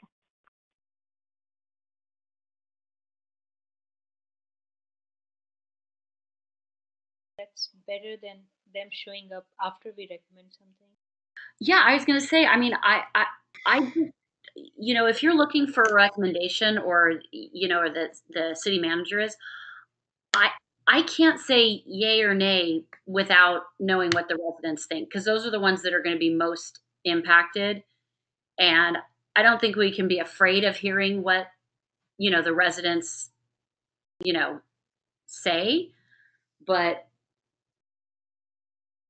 I don't know. I mean, if I, you know, if it's one or the other. Either I say we pull them, or I'm going to say I can't stand behind this recommendation because I don't know enough. Now, would it be useful or appropriate if, since I know a lot of people in that neighborhood, if I did an informal poll of 10 people and reported back, or is that too unscientific to be useful? Maybe a straw poll would be someplace to start. You could also ask them if they think it would cause an uproar just asking. I mean, I think there would be a way to frame it or phrase it that, hey, we're just thinking about it, or we you know, we want to ask the residents, you know, so it doesn't seem like it's going to happen. I mean, it would cause an uproar because there was a huge uproar when it did happen 2 years ago. So is it worth not doing then? What do you mean? I mean, if it caused a huge uproar and there was just as many, you know, fors versus against it, I mean, is that enough historical data to say why bother doing it? Well, in my personal opinion, there's a lot more against than for. You mean against putting the no turn, right? Yeah. I do not. I do not think the neighborhood would support it. Well, I mean, it seems like you would know. Yeah. I mean, I attempted to make that clear early on when I was talking. I guess I wasn't clear. But yeah, I don't think it's a good idea, and I don't think people will like it. But I'm happy to do an informal straw poll and report back if that would make people feel better.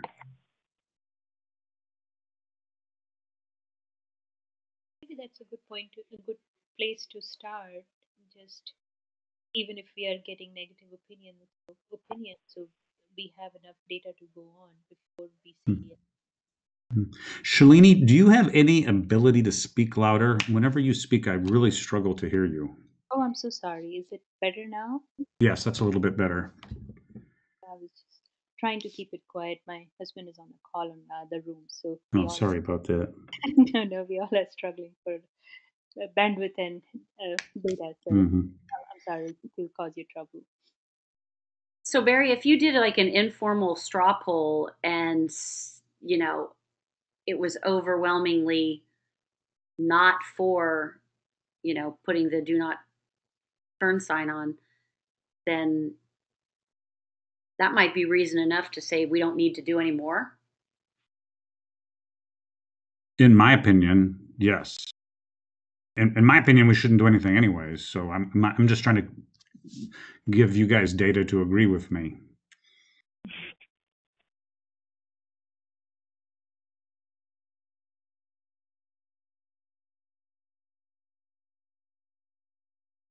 But if that seems like a reasonable approach, I'm very happy to collect data. And I really feel uncomfortable sending out a survey because I think it'll, you know, we'll get all sorts of people, just like we did with the Bruce Avenue thing, alarmed before we're ready to deal with it. So one thing I learned from that was we don't want to scare residents.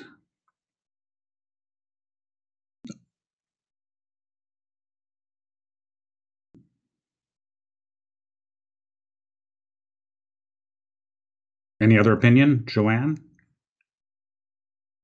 I agree with Barry. I think it's a good place to start. Is that all right with you, Joanne?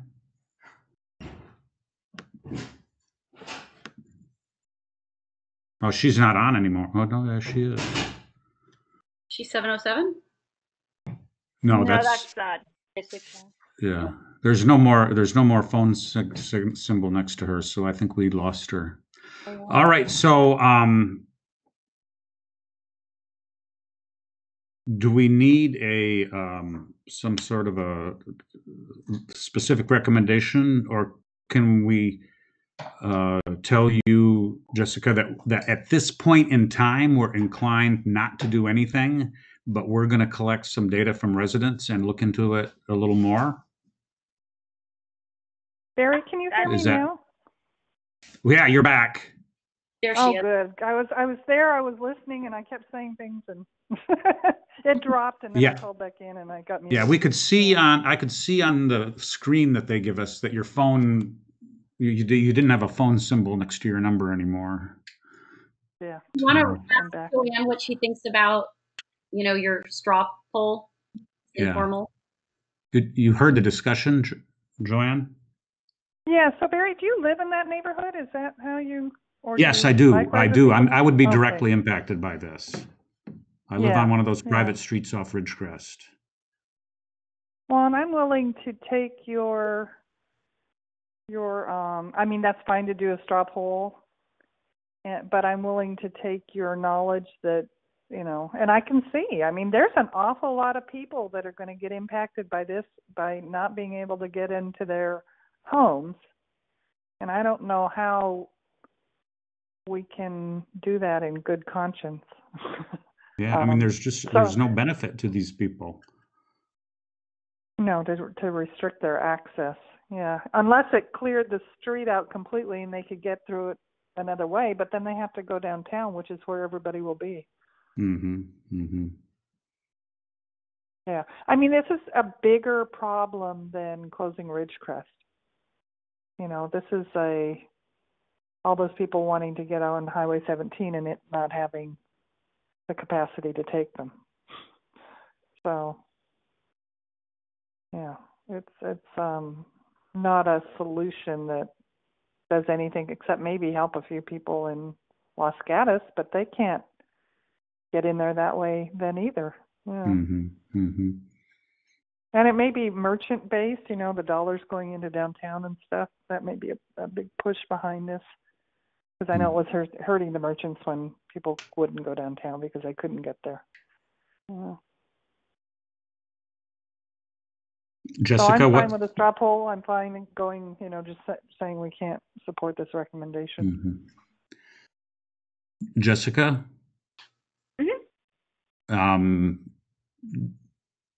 What do you need from us?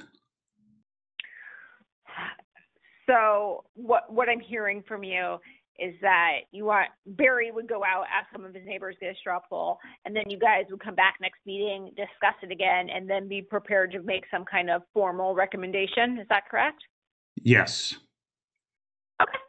I can put that in the minutes and let the council know. Like I said, this is, a whole summer out, so I don't think it's it's obviously not an urgent issue, and we've definitely moved forward on it. So, if you guys feel more comfortable giving a formal recommendation at our next meeting, that's absolutely fine. Okay. All right. Then moving on. Goals and priorities. You want to go ahead with your staff report on that? Yeah, just really briefly, last item of the night. So we try to do this annually, preferably before the middle of the year, but that's okay. So I put out our goals from last year. We had significant movement with the Davis Avenue School. We talked a lot about the pavement management program, which is kind of an ongoing program.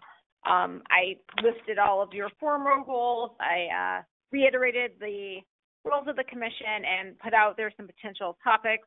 You're obviously not limited to those topics.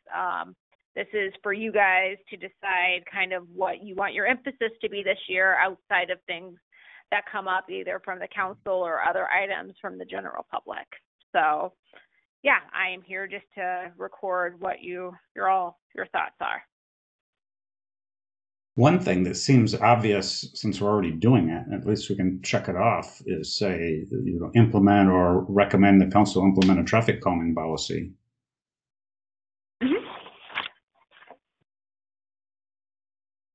Agreed.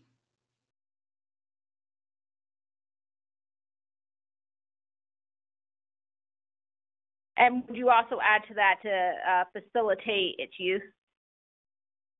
Sure.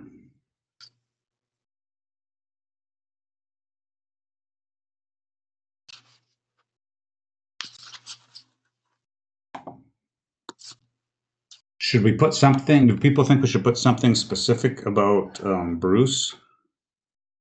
Or is that too specific?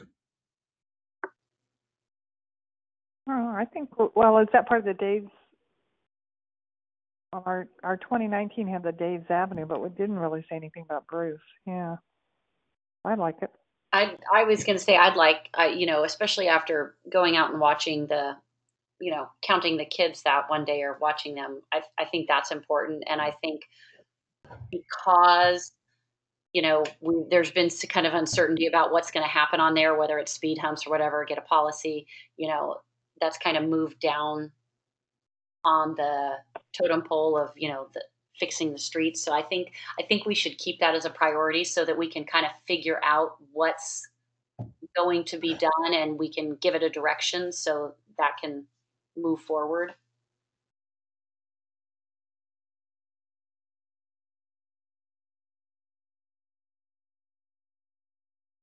A couple of the things I'd written down, just thinking about it before the meeting.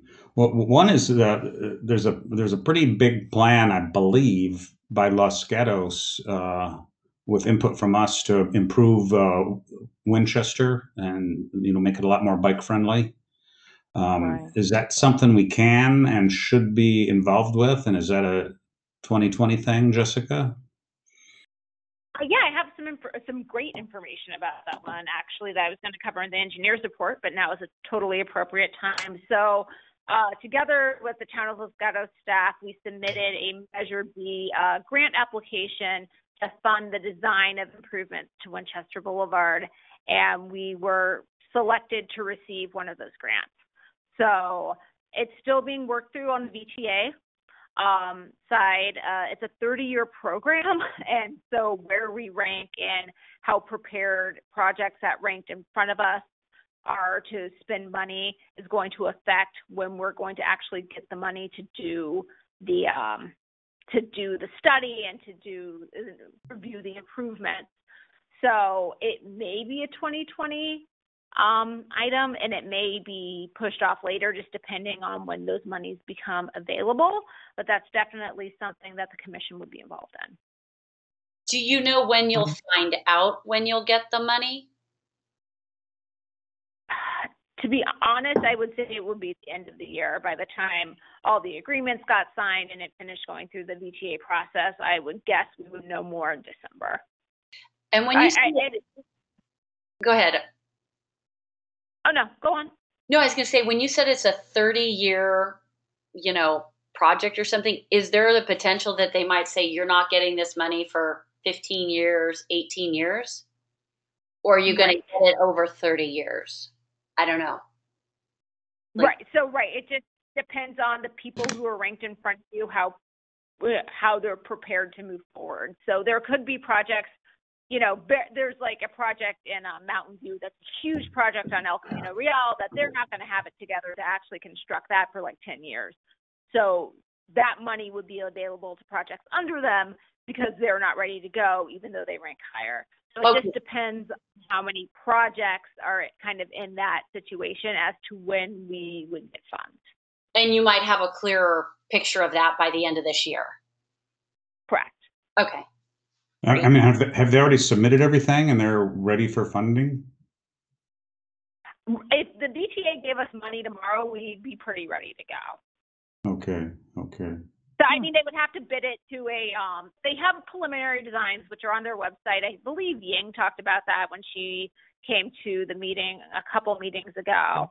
So they're not starting from zero. They have preliminary plans, and I think they are taking public comment on that right now. But as far as doing like the final design, if we got money for that, we'd be able to start that process of finding a consultant to complete it, right away.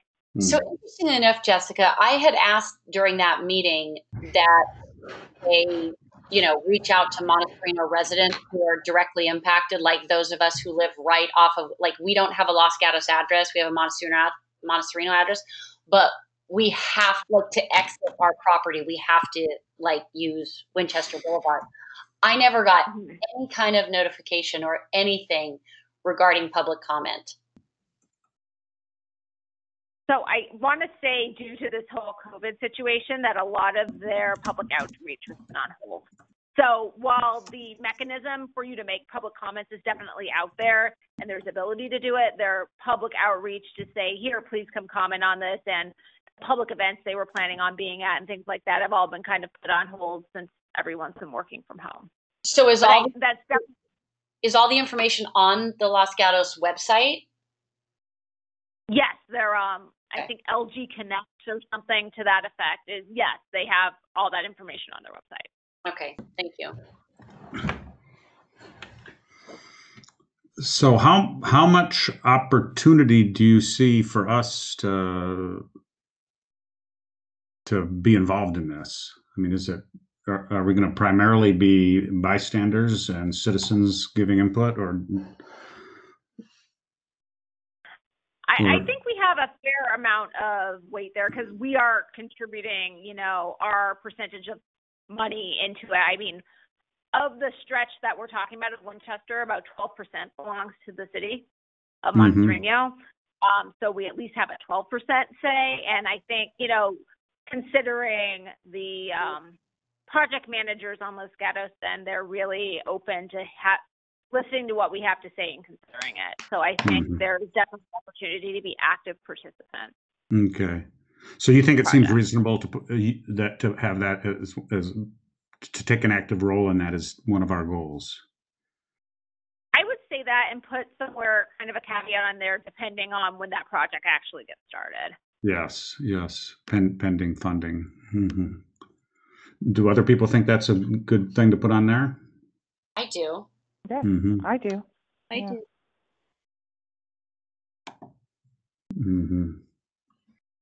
The other thing, Barry, and maybe you can speak to this, I know one of our goals this year was Highway 9 and Winchester Boulevard user safety, that is part of it. But what happened, we were talking about down by the Quito fire station and the bicycle accident and the data down there. I feel like we still have a lot of work to do on that. And I thought we were doing some outreach with somebody, and Yeah, I tried. Well, I've been somewhat of a failure, I will say.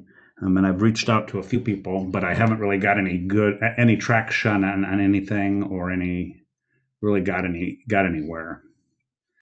So I do think that would be a good thing to have list as a goal and something that we discuss every meeting. And that, I guess we talked about that a little earlier, the pedestrian safety aspect. So we need to figure out how to get that back on track. And when I first brought it up, I said it's going to be very painful because it's multi-jurisdiction and we can't directly control it. But we should do a better job of staying on top of it and pushing it forward.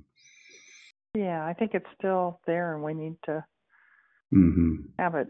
Yeah, keep it in our minds and see if we can make some progress somehow. Yeah. So you're absolutely right.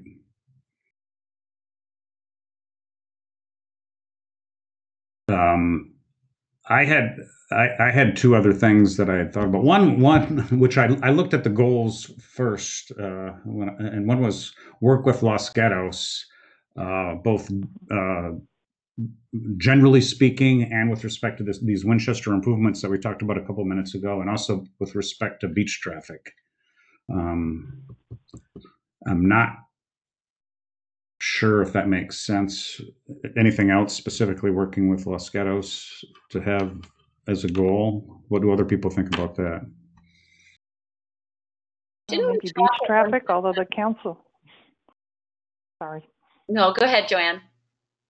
No, I'm just thinking the beach traffic, although the council may be taking that one and working with Los Gatos on that. Well, it sounds like what Jessica said. They're look. At least the city manager is looking for our input on it. Yeah. Although I'm not sure there's anything else other than this specific issue. I'm not sure there's anything else that we can do. So maybe there really isn't anything there. Okay. Yeah. And I don't know what to do with this, but another thing I wrote down was, when the city manager talked to the council about Ridgecrest, it didn't occur to anybody at the time of the meeting, at least, to bring it before the Better Streets Commission. I kind of feel like the city council doesn't think much about things that should be handed to us. And maybe that's good, maybe that's bad. I don't know. I just feel like we're not very in sync with the council, and I don't know if there's anything we can or should do about it, or whether maybe we just need to be a little bit patient because we have a new city manager, and it sounds like he is asking Jessica to bring stuff to us. So maybe that will address the issue. I don't know. Just some food for thought.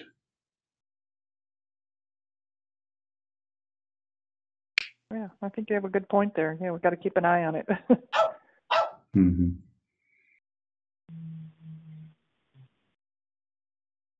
So I've run out of my list of ideas.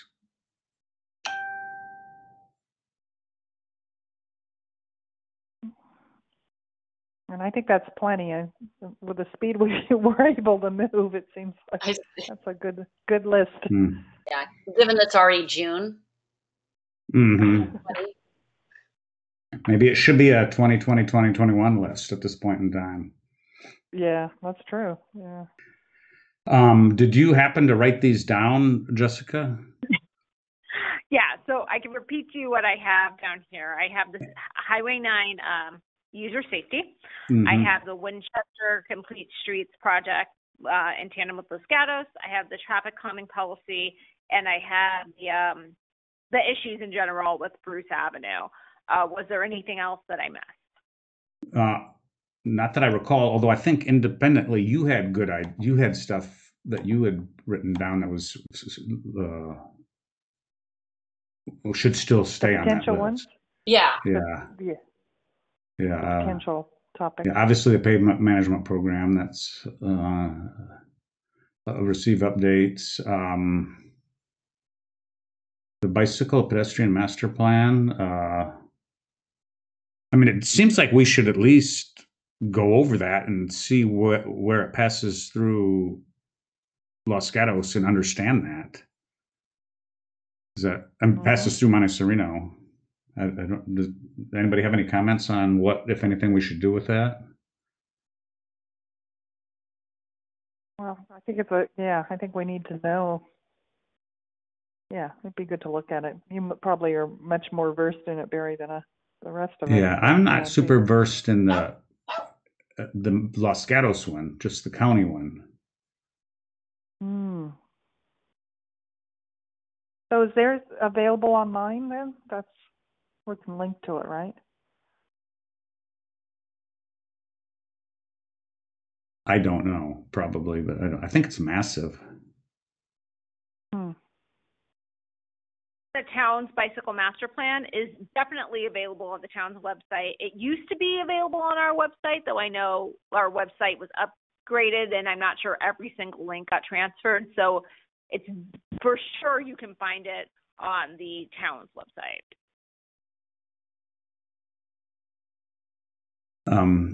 What do you?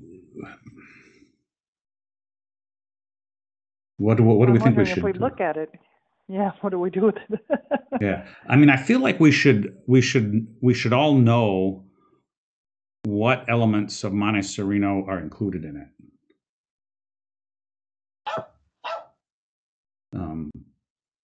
But there's probably not an easy way to tease that out.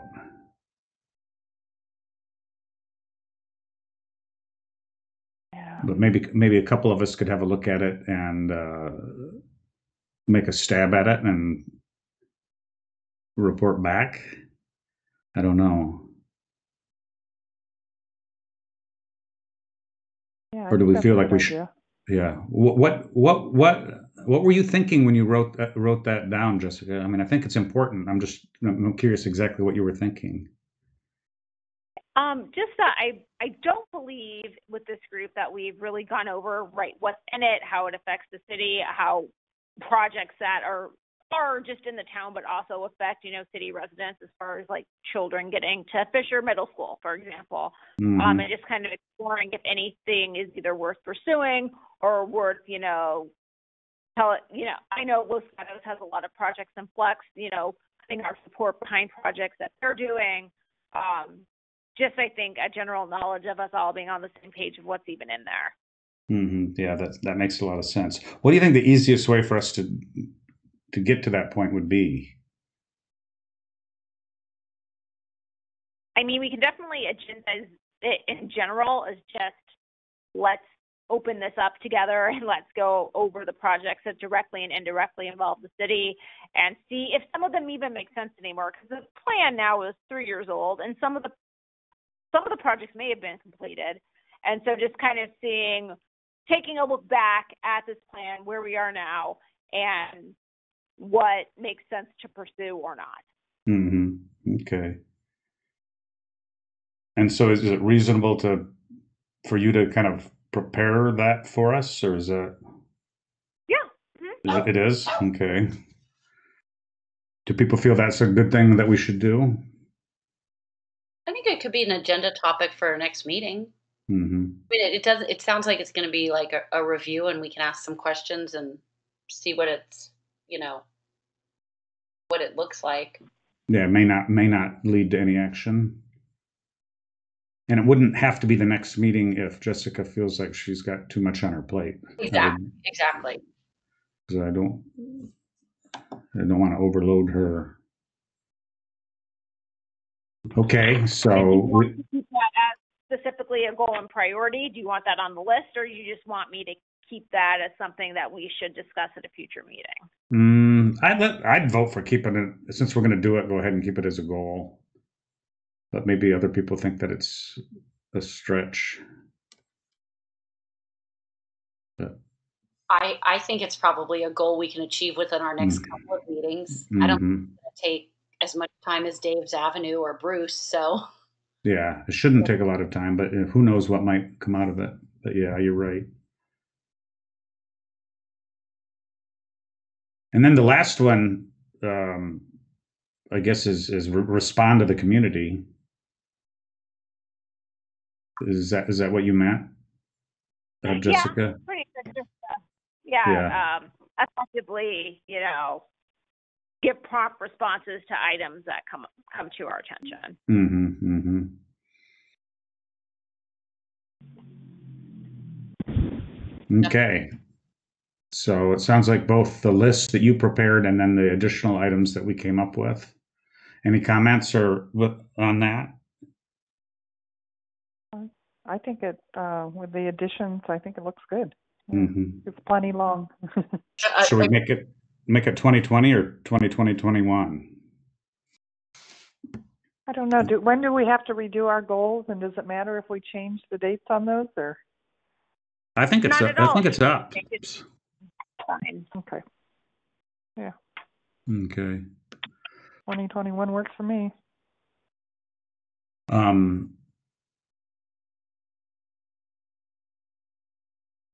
All right. Is that discussion enough for you, Jessica? Yep, I will record this and have it reflecting the minutes what the goals and priorities for 2020, 2021. Okay. All right, I guess we can go on to the city engineer's report. So just a couple of items. One was the grant, so that's exciting. I will definitely give you more information as I receive it. Were you on the committee to score those? I was, yes. That's what I thought. Congratulations. That's great. Yeah. Did you have to sit that one out? Yeah, I wasn't allowed to score that project, but it was very interesting. There were like 40-something projects, I want to say, and going through each one was interesting. Got to learn a lot about what people are trying to do in the county. Thank you for taking the time to do that. Oh, definitely. Yeah, it was a good learning experience for me, and I'm really glad that not only that project, but I think Los Gatos had a couple other projects that ended up ranking well enough to be funded. I think particularly that one that goes back over the highway on Blossom Hill was also on the list to be funded, and I believe Ying talked about that one as well when she was at our meeting. So good things going on for the town. So there's that item. The flashing stop sign at Dave's Avenue is up and functional. I'm still waiting on the contractor to give me the user manual so we can program it to the appropriate times of day, because now I think it's just flashing. I think it does turn off at night, but like late at night, but now it's flashing more or less all the time. So that will be rectified before school's back in session, but it has been installed and does work. So that's good news. And then the last item I had was our pavement management program. Due to the whole COVID-19 situation and we weren't able to put out a bid for this fiscal year. So right now that money is being held till next fiscal year to do a larger project, hopefully within the next few months. So the plan is if the city council approves rolling over that money into the next fiscal year, that we can bid a larger project for pavement improvements come mid-July. But that's all kind of different considering the COVID-19 and the economy issues, how conservative the council wants to be in spending money on pavement improvements. So that should all be sorted out by the end of the month. And that is all I had. Thank you. Yes, thank you. Anybody else want to make any final comments or reports? No, just thanks to Jessica for all her work. Yes, yeah. It is a tremendous amount of work. Much appreciated. Yep. All right. Well, in that case, at 9:07, I'll adjourn the meeting. Thank you very much. Thank you. Thank you, all of you. Do we have our next one scheduled, or are you going to send out a poll, Jessica? I would propose to keep our same date, the second Thursday in August. I would say most likely in the same type of format, perhaps on Zoom. But I would definitely contact all of you a few weeks prior to the meeting just to confirm. Okay. So that looks like August 13th, probably. Okay. Awesome. The 13th? Great. Yeah. All right. Yep. Thank you very much. Thank you. Thank you. Bye-bye. Bye.